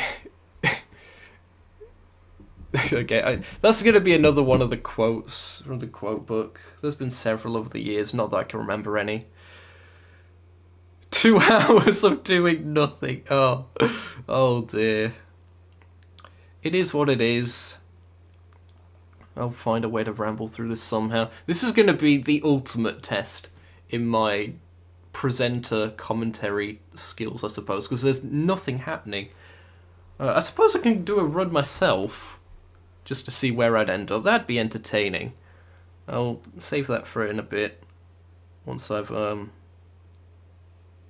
Oh, Alex is in the process of getting PS Plus again. That's what's going on. Oh, dear Alex. If he's not injured, it's the PS Plus. And if it's not the PS Plus, it's the motion controls and... whatever else. All good fun. I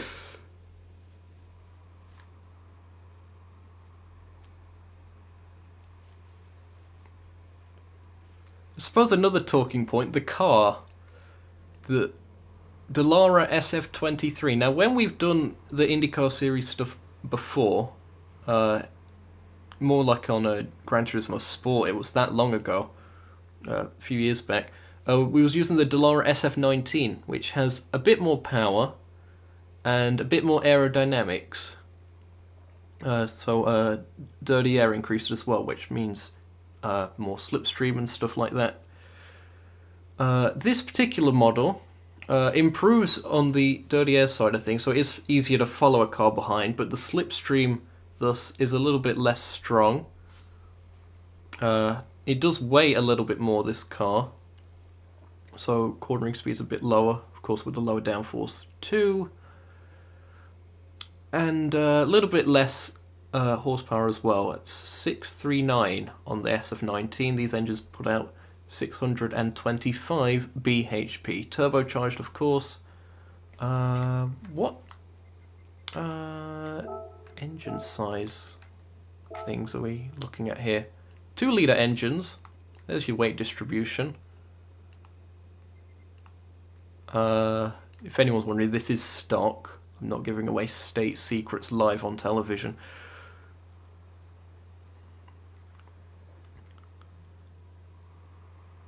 There's some performance figures. It does tend to stall out at around 185 miles an hour mark. Oh, Octavian's joining soon as well. Nice. I'll save some of the rambling for in a bit then.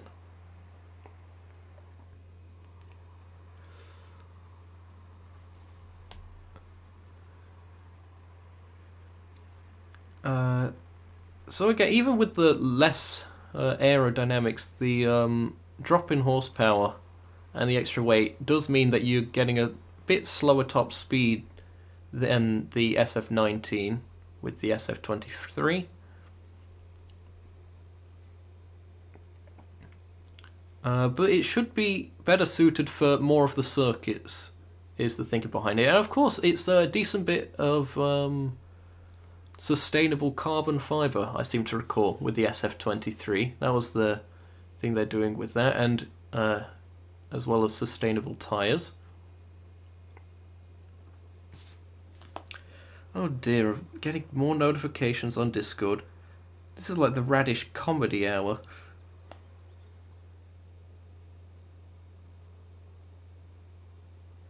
Yes, Joe90 has... he said he cleared it with me. I did forget, because that is me. But yes, I do remember now that he's mentioned it, that he's going to be qualifying Monday night. Monday night. What? That was a random stutter accent there. Monday Night Raw was going to be the joke with that, but oh well, I sort of ruined that one, didn't I?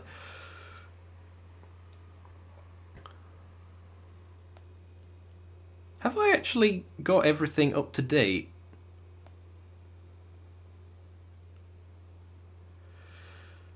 On the timing and stuff. 1, 2, 3, 4, 5, 6, 7, 8. Joe was the last car to run, and he is up there.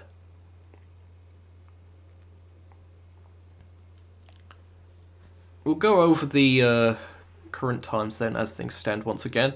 The number 99 TSR car, the Noises Chevrolet of Joe of the Fire, that's a 39.381 average, which is extremely fast and extremely impressive. It's almost like he helped build the series. Nah, well done, Joe. We joke. Number 47, Loogie, with a 39.513 average.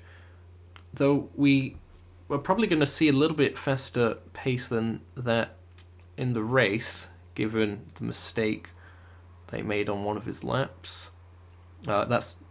You can say cope as much as you like, it probably is. Mateus in the number 25 NSR car, that's the KFC sponsored one, 39.514. Matches FRO Lynx, who did a 39.514. So that's the same time to the 10,000th. That's the 38. Are they NSR teammates? I think they are, actually. It's incredible consistency by North Star Racing. Myth will be happy with that. Thanks, Taters, for adding me with Cope in the chat.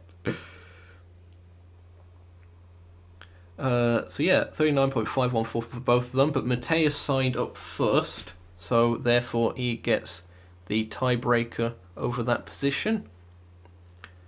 Number 54, Amuda, for turn 1. Unfortunately, the only turn 1 car for this particular race, 39.607 for... Oh no, sorry, 39.553 for Amuda. It was a 39.607 for 6th place. The number 98 of Taters, who is mocking me in the chat, of course. Series organizer. That's the number 98 Honda of Motorsport Republic X Team Capital. Number 71 of MEM Skoda Racing. It is the Skoda sponsored Honda of Matthew Wrightson, 39.8785. And then the number 5 of Shaftbird set a 40.4145. I bet they'd be wishing they did a bit more setup work on that. Alex has just contacted me saying that he has got PS Plus now. That's great timing, but he's still going to be on his way back.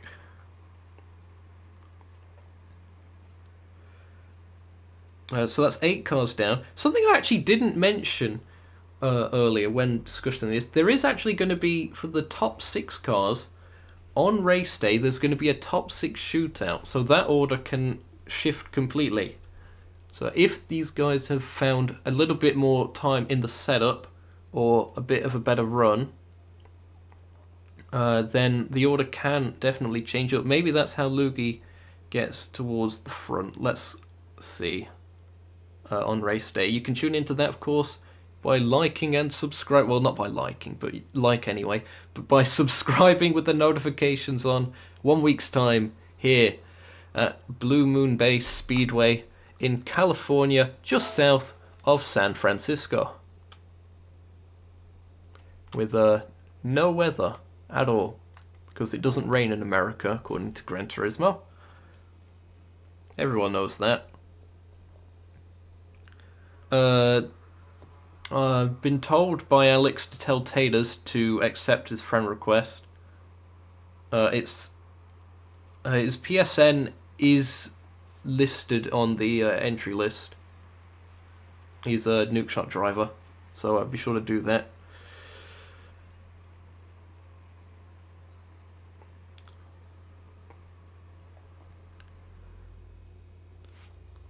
Oh, thanks again for all the activity in chat. Did someone say beer? Oh dear, what they have now. Speaking of drinks, can have a sip of this once again. The Nukeshot Media Broadcast Centre brought to you unofficially by Vimto, main season sponsor of the number 47 car driven by Loogie.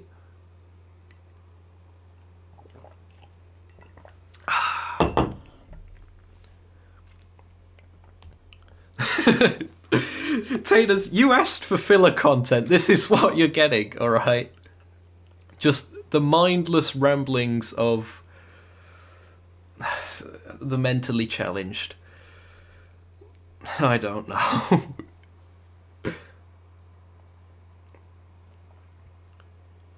So 8 cars have ran so far. We're expecting at least 2 more then, with Alex and Poctavian.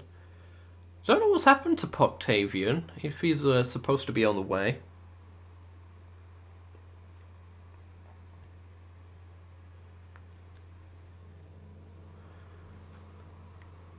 Filler contact could describe my Nukeshot endorsed racing career, says Lynx. Oh dear. I remember the days when I used to drive for Dragon Motorsport. Good times. In that green car. Remember when we did Indy Lights, guys? In the Red Bull Junior, that sort of mini league thing, and we also did a Honda S660 Cup. Those were the days. Definitely. Well, this is another chance to plug something. Let's just have a 30-minute advert break, just plugging the Nukeshot Media YouTube channel. But there's plenty of content on the channel. If you go, especially to the live section, you go through the various archives, even some of the playlists, I think, are there, of previous races. So plenty to catch up on. Including, of course, that Indy Lights series.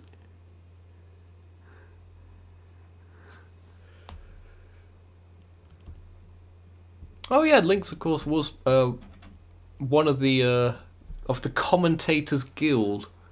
We're sort of a dying species, unfortunately.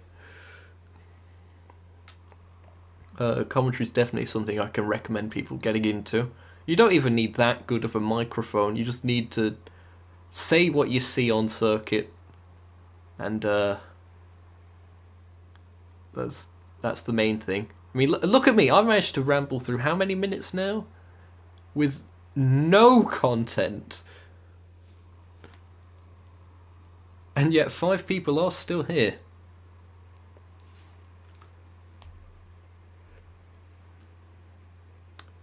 There was even a section in the SRF handbook over commentating.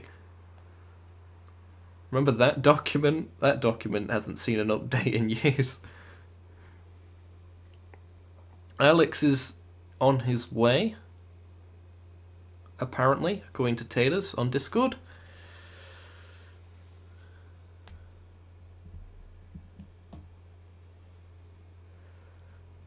Oh, so many great memories. What are your favourite Nukeshot Media memories? Leave them in the chat. And don't say when I shut up or had mic issues. I know what you peasants are like.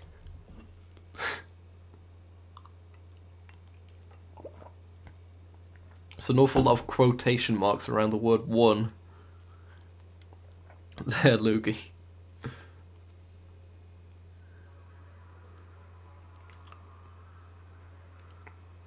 Ah, a new challenger has appeared. This, I believe, is Alex.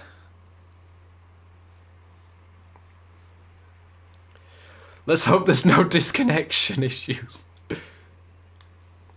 We've been having a fair few of those in the Nukeshot Motorsport camp over the past few months or so.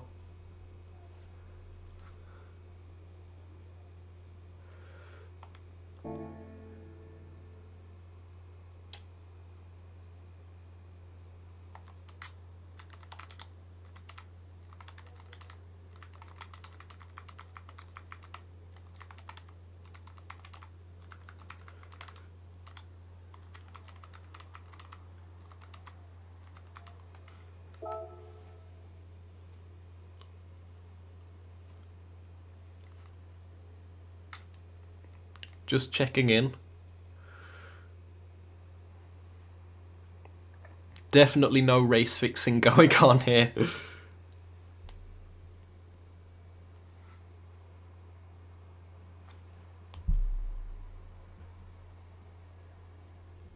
Oh, you did use my setup in the end. Or I suppose it was like a combination of things, wasn't it? No problem, Loogie.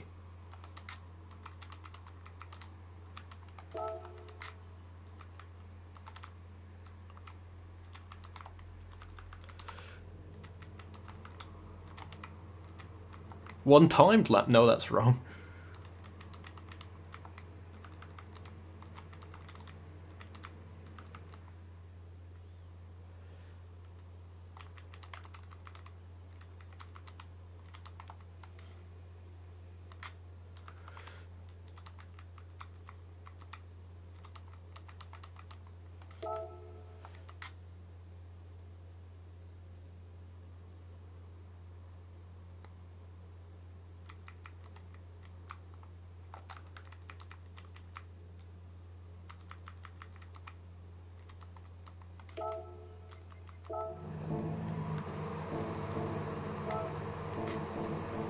Yep.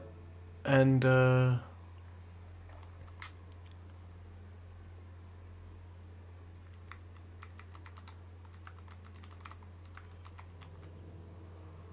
setup screenshot. I have the screenshot set. I sent it to him.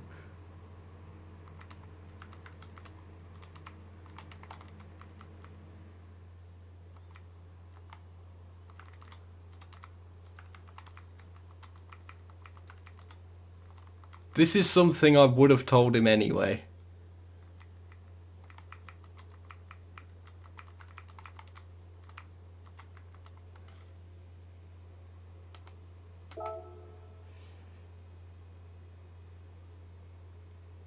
To warm tyres up tyres again. Oh dear.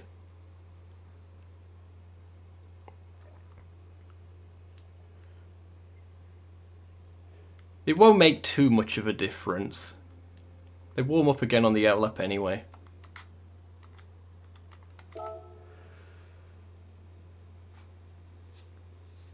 Incoming accusations. Here we go then. This is an injured Alex running the BP Ultimate Chevrolet for Nukeshot Motorsport. You'll notice it's exactly the same as my livery, but with black instead of white and white instead of black. You've seen this kind of cool scheme used before by the likes of GTO. And BP Ultimate, because it's real sponsors only, Atomic Injectables can't count as a title sponsor. Let's do the panoramic shot thing. Can't remember if I did that with all cars, but I did it with a decent few. I'm just clipping the apron. Gotta watch the outside wall. No mechanical damage on, but that's why we give them the outlap and the warm-up lap.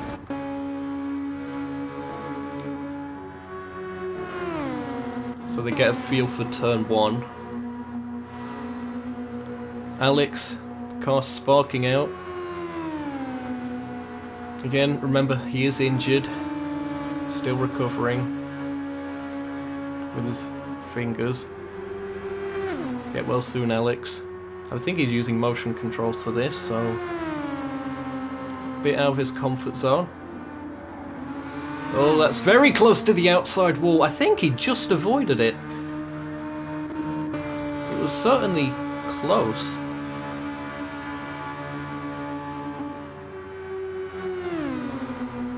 Keeping it as pinned as he can through there. Did he lift a little bit on the telemetry through turn one? I couldn't quite tell. Well, he's doing his best with the motion controls. The setup should definitely help him out. Look at that, 184 before crossing the line. Just tipping over to 185 by the end of the straight, should be.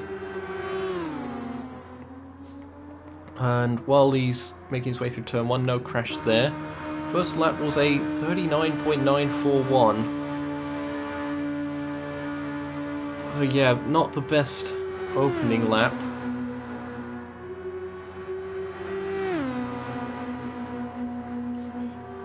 Wait, hold on. Was it? It says he's gone. Oh, that's probably a glitch again. But he's coming up to the line. What's this lap?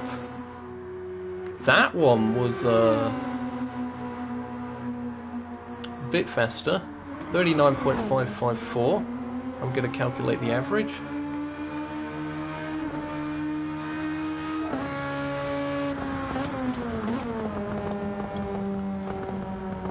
39.941 plus 39.554 divide by 2. That is a 2-lap average of 39.7475, which will be enough for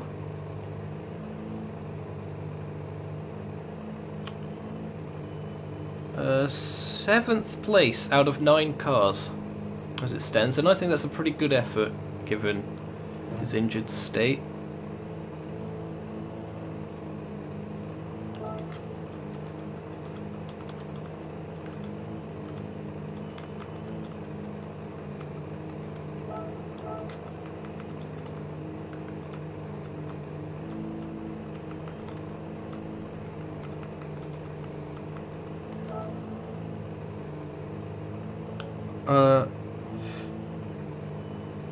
Hopefully he's figured this out.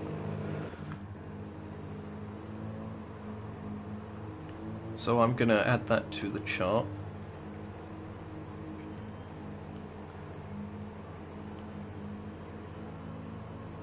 Hopefully he'll continue to recover in the week ahead.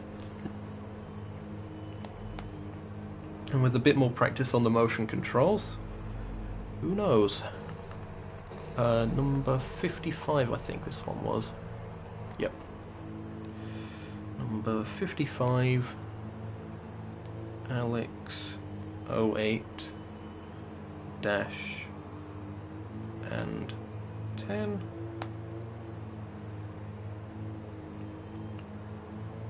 $39.7475.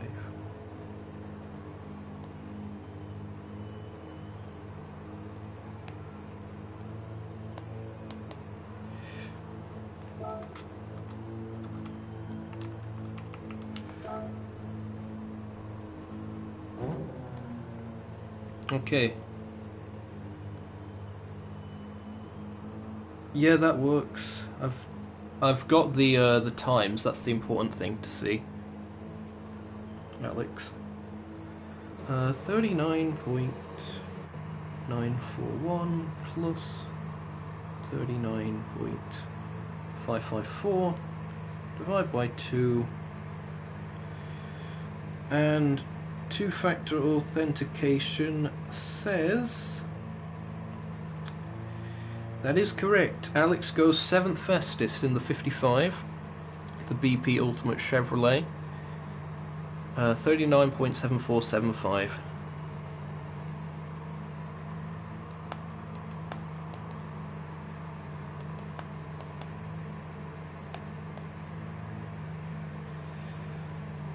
So he's missed out on the Fast 6 shootout, that much is for certain. It's just a case of seeing how that stacks up to the rest of the runners.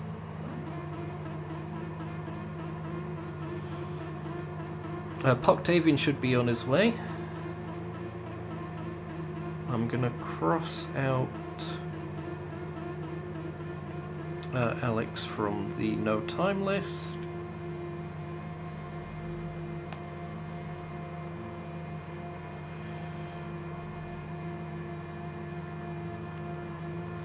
Oh, Poctavian's actually here.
Oh, I suppose what they might have done is not leave the track entirely, but just drive out and then reset to the pits is something that people might have done.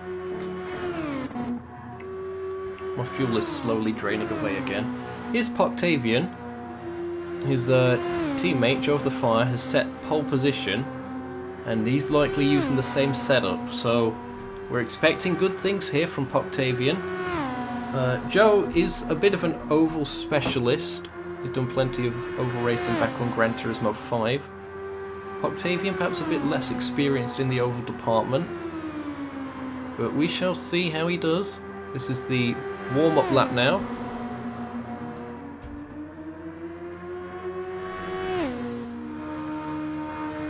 Let's have a look at this. The Need for Speed Chevrolet.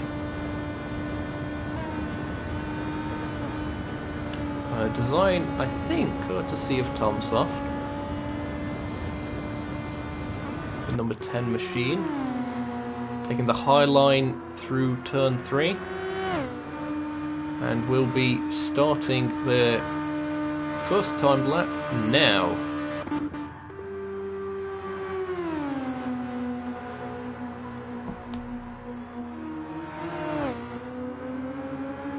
Conservative through turn 1, not taking that wide of an exit.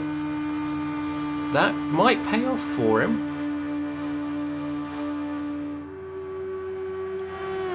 Rounding turn 2. Nice smooth lines at the moment from Octavian. Not taking too much in the way of risk. Maybe he'll throw it at the scenery for this next one.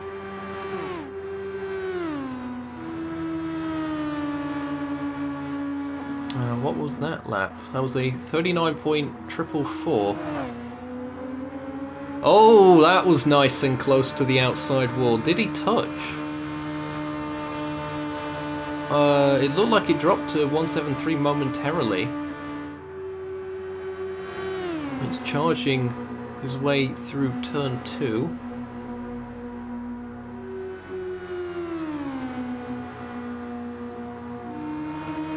Tight line on that final run. I think that was something we saw Joe do.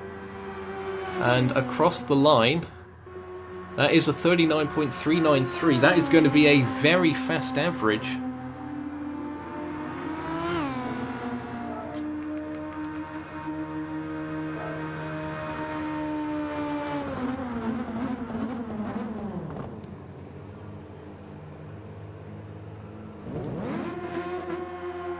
Divide that by 2.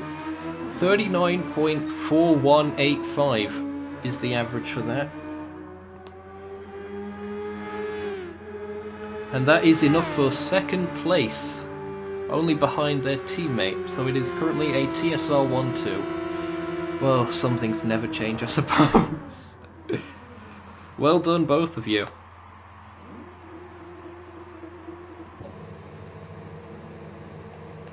What number was the car again? I think I missed that.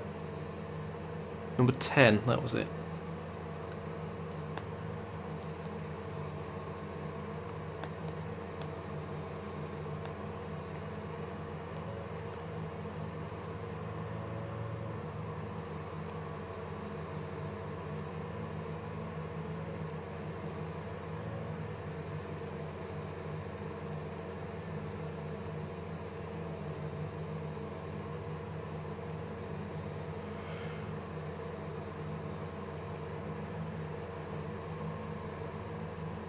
Okay, that's updated, and cross them off this list.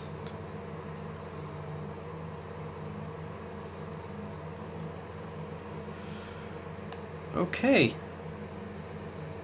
10 cars have now competed. That's half the signed up field. Very impressive stuff there by Octavian. In terms of the average, that's, let's see,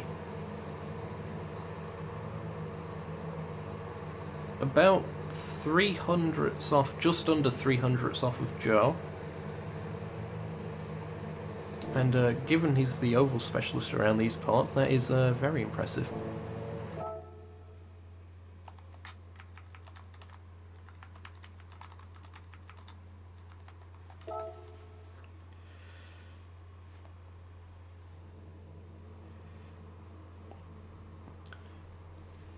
Okay, he sent the screenshot.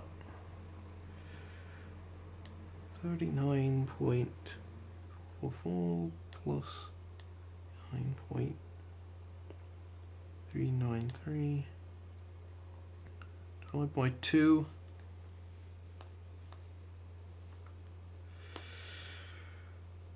Yep, that looks about right to me.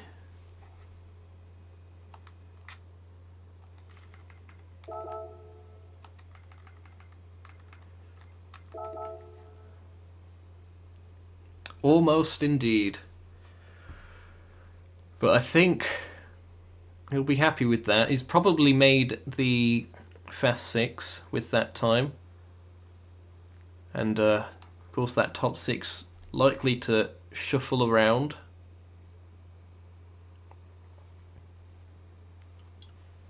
So just getting into the Fast 6 today is the main objective for these guys.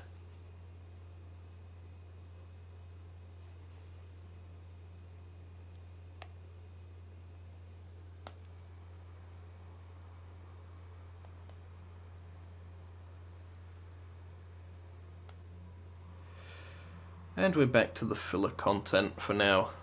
Oh, we managed to get up to 9 viewers from all that. If you're enjoying, be sure to leave a like. Consider subscribing for not only the actual race of the Blue Moon Bay 200, but of course the whole season of the Capital X NES IndyCar series will be broadcasted live here on Nukeshot Media.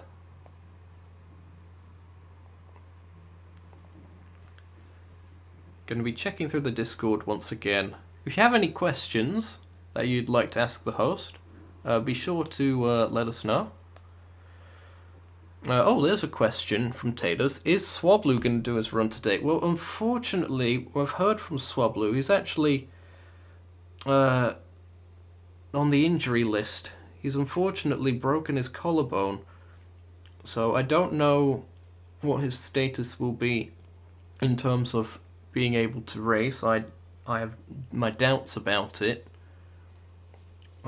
Maybe he'll be able to do something with motion controls with like what Alex was able to, but I don't know. I've not had that kind of injury myself. I've never actually broken a bone. There's a funny story. I had my head split open, but that's separate.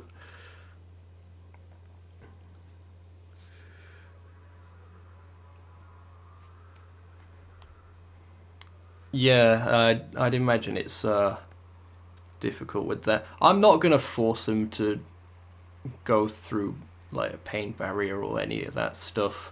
His health is of course main priority. Same goes with Alex. Alex was able to race, it seems.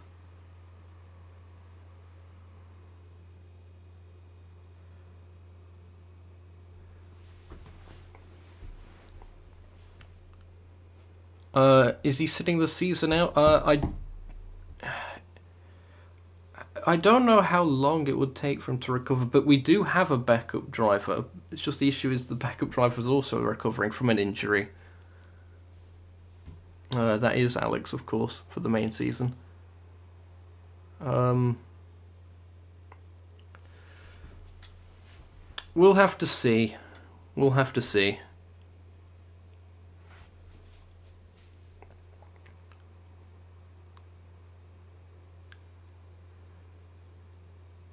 Anyway, yeah, if you have any more questions, then be sure to...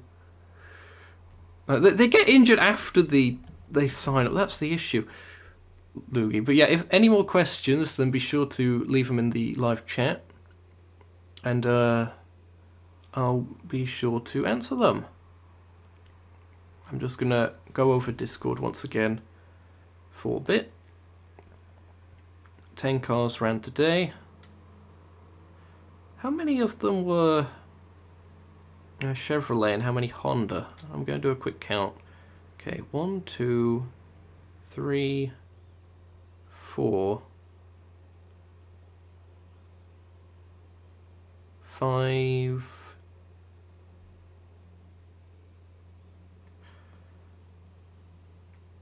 Is it half and half that we've had today? Oh no, we've had 6 Chevrolets, 4 Hondas today.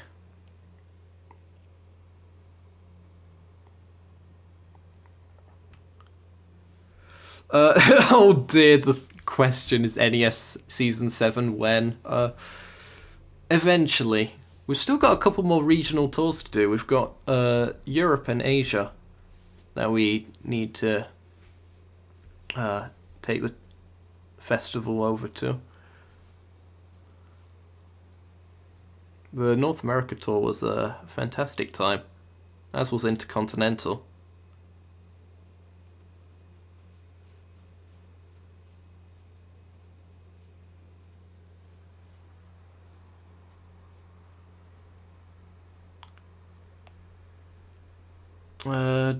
Having a check-in on the more the moderator chats.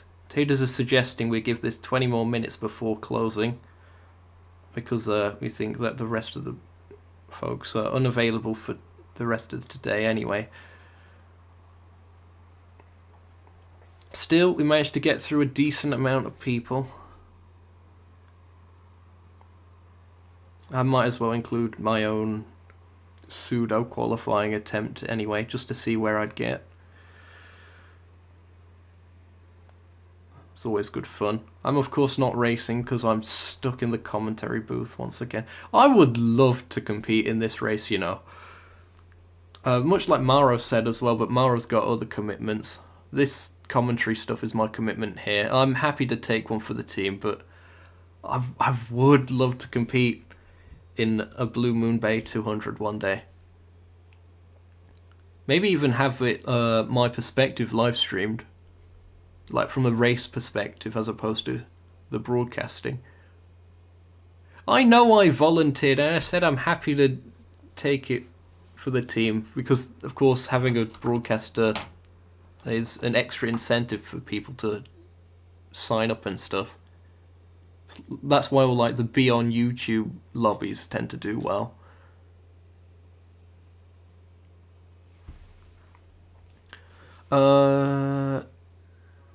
Fritz, who I believe is Alex, I think, is asking what place they'd be if it was only his second lap. I don't actually remember what the single lap were. You're going to have to scroll back onto the live stream for that. Oh wait, no, of course you sent the screenshot. I am stupid. Well, we all knew that. Second lap average. So, in theory, let's say that you did the second timed lap twice, the exact same time. It's a 39.554. 39.554. That would have been enough to get you ahead of Taters, but no further up the order, I think. Yes, you'd be 7th instead of 8th.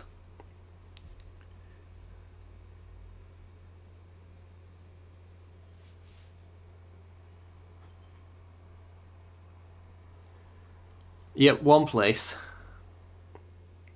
That'd be the difference. 1v1 to the death on stream. I mean, we'll see. After the extra 20 minutes, or I suppose getting closer to 15 now, you can join back, I suppose. Give you a bit of a showcase of what to maybe expect for the race.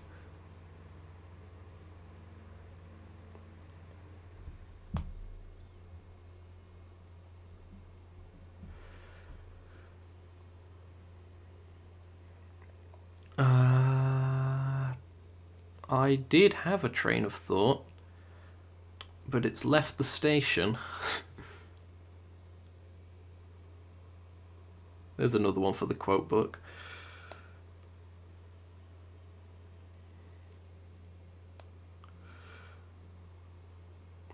Let's go over who's not showed up today. Let's... I don't know. Who are we writing up a report on?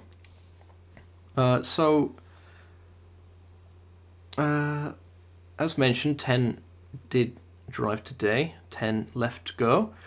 The number 21, AMS Arroyo. I probably mispronounced that. And the number 2 of Saber Hyperion. So both of the... what was that team called? Apologies, I do have it noted down. I just was trying to remember off the top of my head. Team Ronin with AMS. That's the one. So both of those cars are yet to run. A lot of these guys have informed me about their own circumstances, so no worries about that. Who else? Joe 90, of course, we mentioned he's going to be doing his attempt tomorrow. We're not going to be broadcasting any more of the qualifying runs. We're only going to be broadcasting today, and then the race. All the rest of the qualifying sessions will be just independent. And yeah, there's no real point making a video on just one person's qualifying attempt. Dominic Kubinski, hopefully he's doing well. I haven't heard from Dominic in a decent bit. Fan favourite, of course, number 72 of Project 23i. Don't know if that's going to be rebranded to Project 1, but he's under the Project 23i banner for this. TSR Swablu, of course, who is chronically injured, and we wish him all the best on his recovery. Kiba Gamer 120 hasn't done their attempt. Don't know what's going on with Kiba. I'm going to check, actually. They are on the Nukeshot team.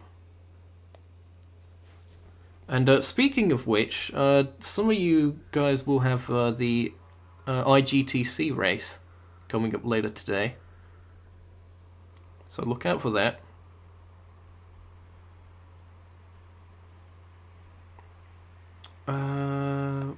Has he actually said anything? Has Wiki? No, he hasn't.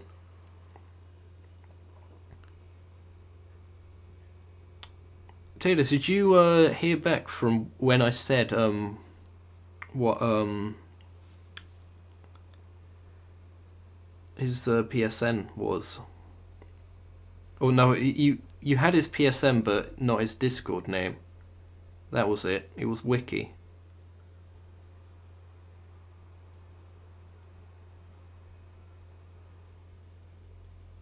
What was his PSN? I did say it not too long ago, but my memory.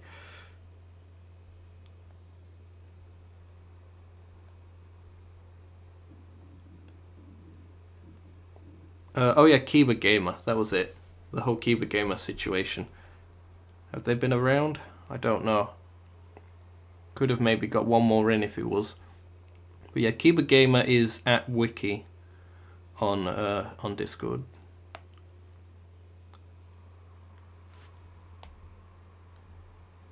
$39.373 in the waiting lobby. Yeah, quite a few people were slower than I sort of expected. I was expecting a lot more .4s. It seemed to average around .5 in the end. But of course the stakes are high. And some of the stakes were overcooked in the end.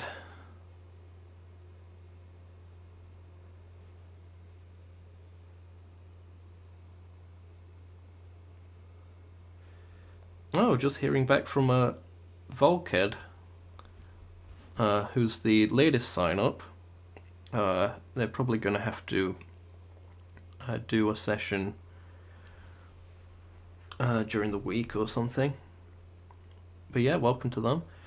Again, check out the links in the description to both of the Discord servers, the IndyCar one and the Nukeshot one. Like and subscribe. All that good stuff.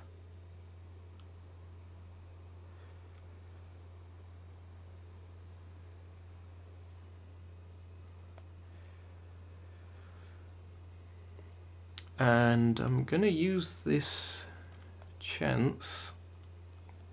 I think we've covered pretty much everything there is to cover, and then some, today. My rambling skills have paid off. They've improved quite a bit since that dreadful debut on Half the Race Gone that I did years ago. At, was it Kyoto Driving Park combined? Yamagiwa plus Miyabi. Extremely long circuit, very few cars. No one was near each other. It was a difficult ask on the first time of asking, but look at me now! I'm able to ramble about anything. And we'll keep it somewhat related.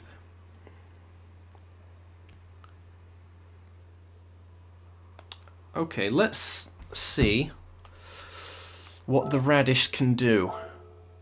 I'm gonna put the oval qualifying setup on. I do have a few experimental ones and such. You can see even the broad beans setup is here. That's always fun.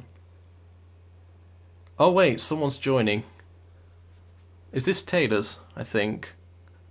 Possibly. Taters, if you're still watching the live stream, leave me alone to do this run myself for now. And then we can start having a bit of a duel after that, if that's okay with you. You can join the track, I suppose, but just stay in the pits. Like I was doing with everyone.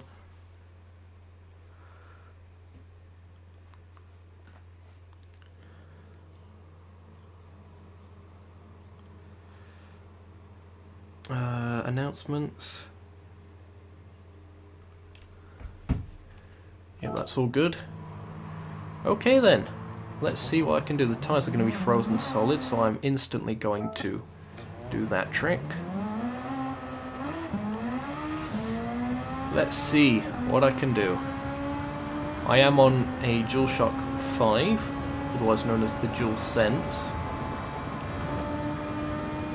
On custom setup, the edge still should be a decent bit slower than the wheel users. Here is an onboard with no lag, hopefully.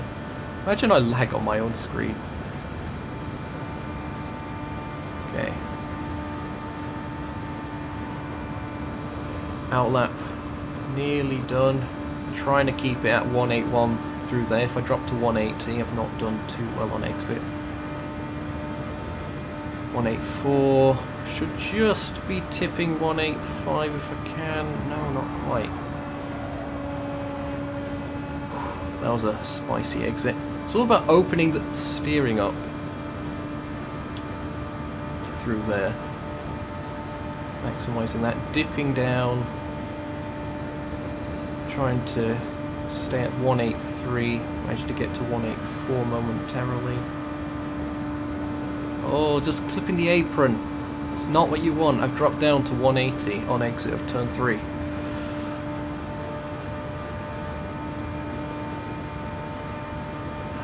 Not quite.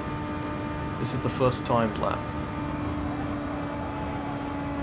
I think I take a bit of a higher line than some people through turn 1. I don't drop into that bottom lane, so I'll stay in the second one.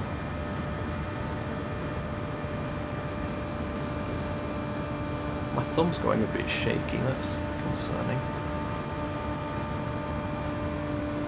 Firmly grasp it, as Patrick Starr once said. There we go, 181.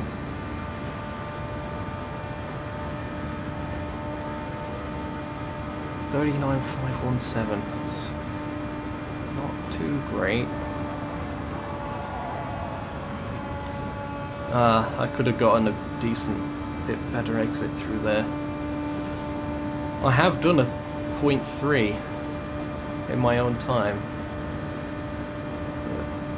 It doesn't look like it's going to be happening today. Here we go then, one last corner. Oh, I dropped to 180 again. Come on, what's it going to be? Bother, slower. That's tricky. You know, I was saying that I was expecting cars to be faster than they were today. Even I'm slower than I normally was. So apologies to anyone that I didn't call out anyone specifically, but you know what I mean. That's interesting. I'm going to calculate what the average is for that. I've been called washed in the chat. Thanks. At least I didn't hit a wall. Okay, so 39 point... thanks, Taters. 517 plus 39.549 divide by 2. That is an average of 39.533.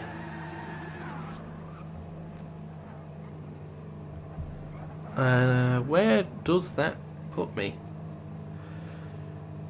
Qualifying a 39.533. That puts me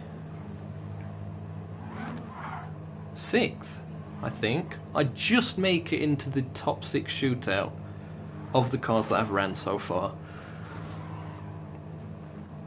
Happy days.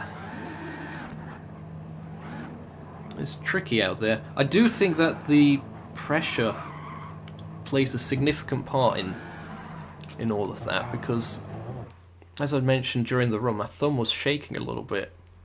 I don't know why. Maybe it's just a bit cold in here. Yes, well done, Loogie. This is why you're racing and I'm not. Anyway, let's see. Taters, you can, I don't know, reset to the pits, get your fuel back up. Let's do a little bit of dueling. It's time to duel, as they say.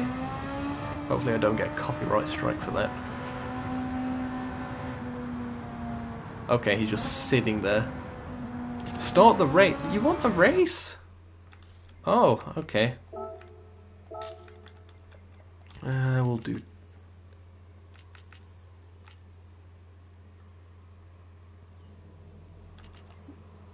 We'll do 10 laps. It's a shortish lap here. For whatever reason, the whatchamacallit, changing the lap count actually kicks people out of the track. A death match, he's called it. Okay. Who you guys got your money on for this one? Odds are it's not me.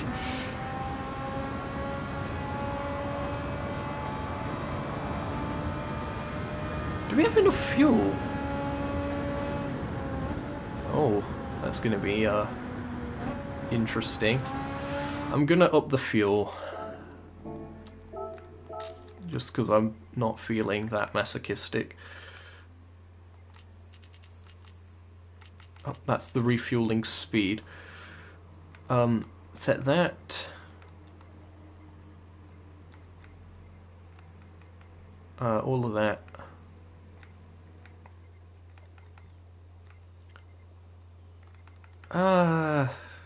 Can we have this off?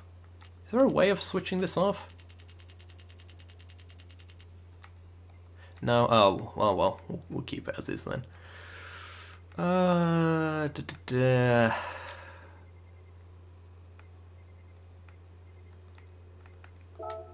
we go.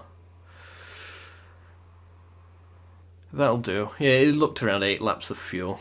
That would have been a funny Prank Nation moment. I win it on fuel saving. Have I got the right setup thing on? We'll go with a race gearbox. I think this allows me for a bit of extra slipstreaming opportunity. Here we go then. It's time for the main event. That's probably also going to get me a copyright strike.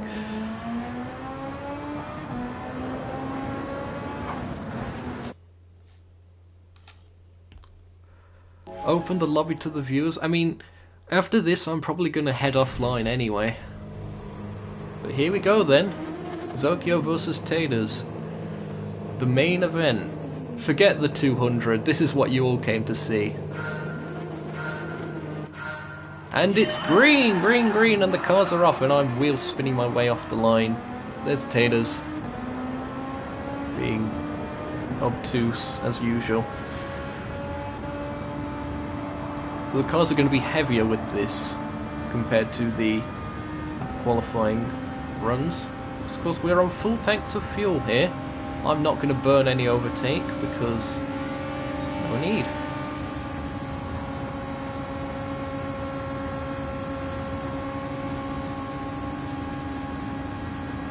He's able to pull up alongside. I don't think he's got quite enough momentum to make something stick. And he's using the overtake there, I can tell. He's still struggling a bit with it.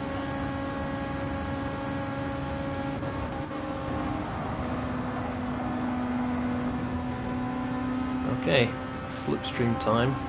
Use a smidge of overtake as well, just to accelerate. Actually, I think we can pretty much go full overtake this whole race. Potatoes, the way it's set up. It's meant to last a tenth of the full race distance, so yeah, just slam on the overtake all the way.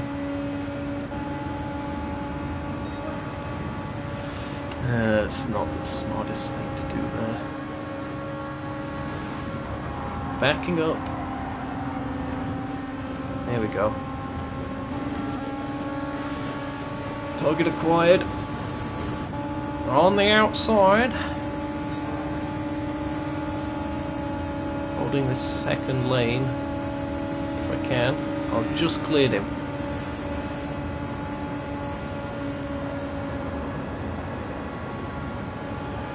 He's a bit close to be getting a good run. He can't make up his mind which side to go here. Oh bruh, the tyre wear. That should be fine.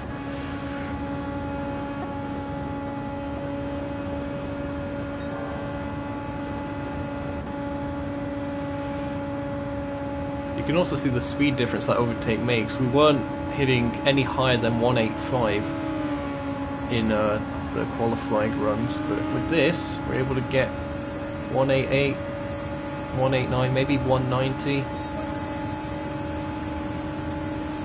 Oh, not quite 190. I bet some people will be able to get 190. It's a smidge of contact on exit, but I wasn't putting the wall. I'll happily take that. Oh, we're about levelish, it seems. With a top speed. I'm gonna drop back a little bit, see if I can get a slipstream run going again. Always. I thought I was gonna start doing the Marcus Ericsson weave there. Not quite. Yeah, we're getting to the point with the tyres where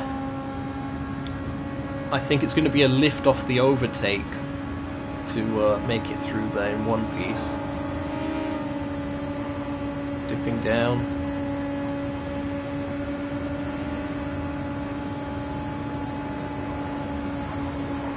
Thanks once again for all the support on the live stream. Hope to see you in a week's time for the Blue Moon Bay 200.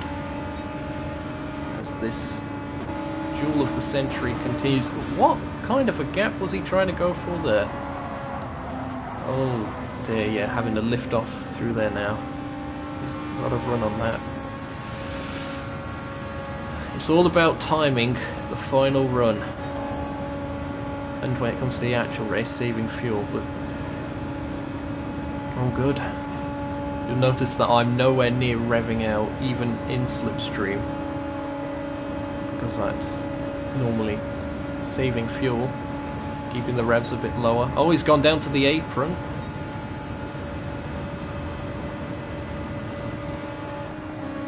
Gonna lift off a little bit again. Okay. Can't drop too far back, otherwise I'll lose the slipstream.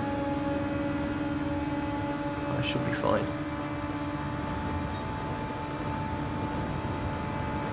He's holding a slightly higher line, trying to block from getting the slipstream. I'll go high line here, so I can tuck back in.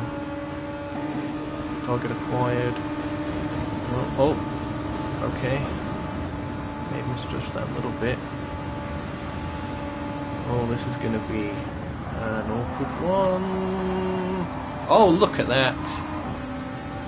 Racing room. That's how you do it, guys. Sure, I may have lost the position, but I didn't wall him. To the inside. I've managed to just sneak under there. I'm going to let him go again, I think, if he can. White flag is in the air this time by... or not, because the marshals don't have that. To the outside. All about timing the final run, so watch me mess it up. Okay, drop back, drop back, drop back, try and get the slingshot. Taylors is probably still listening to me talk about all of this. He's gonna make this as awkward as he can. I think I may have messed this one up here. Yep, I should have gone a bit earlier, I think. It's close, but not quite. Well done. Well done, Taters.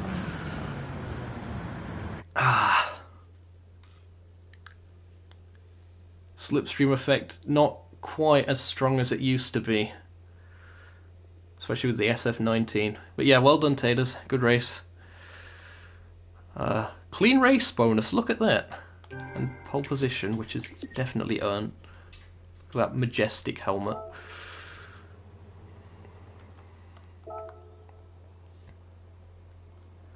Well done, us. Well, once again, this is for the final time. Be sure to leave a like. Consider subscribing for future content, including the upcoming Blue Moon Bay 200 here at Blue Moon Bay Speedway, just south of San Francisco.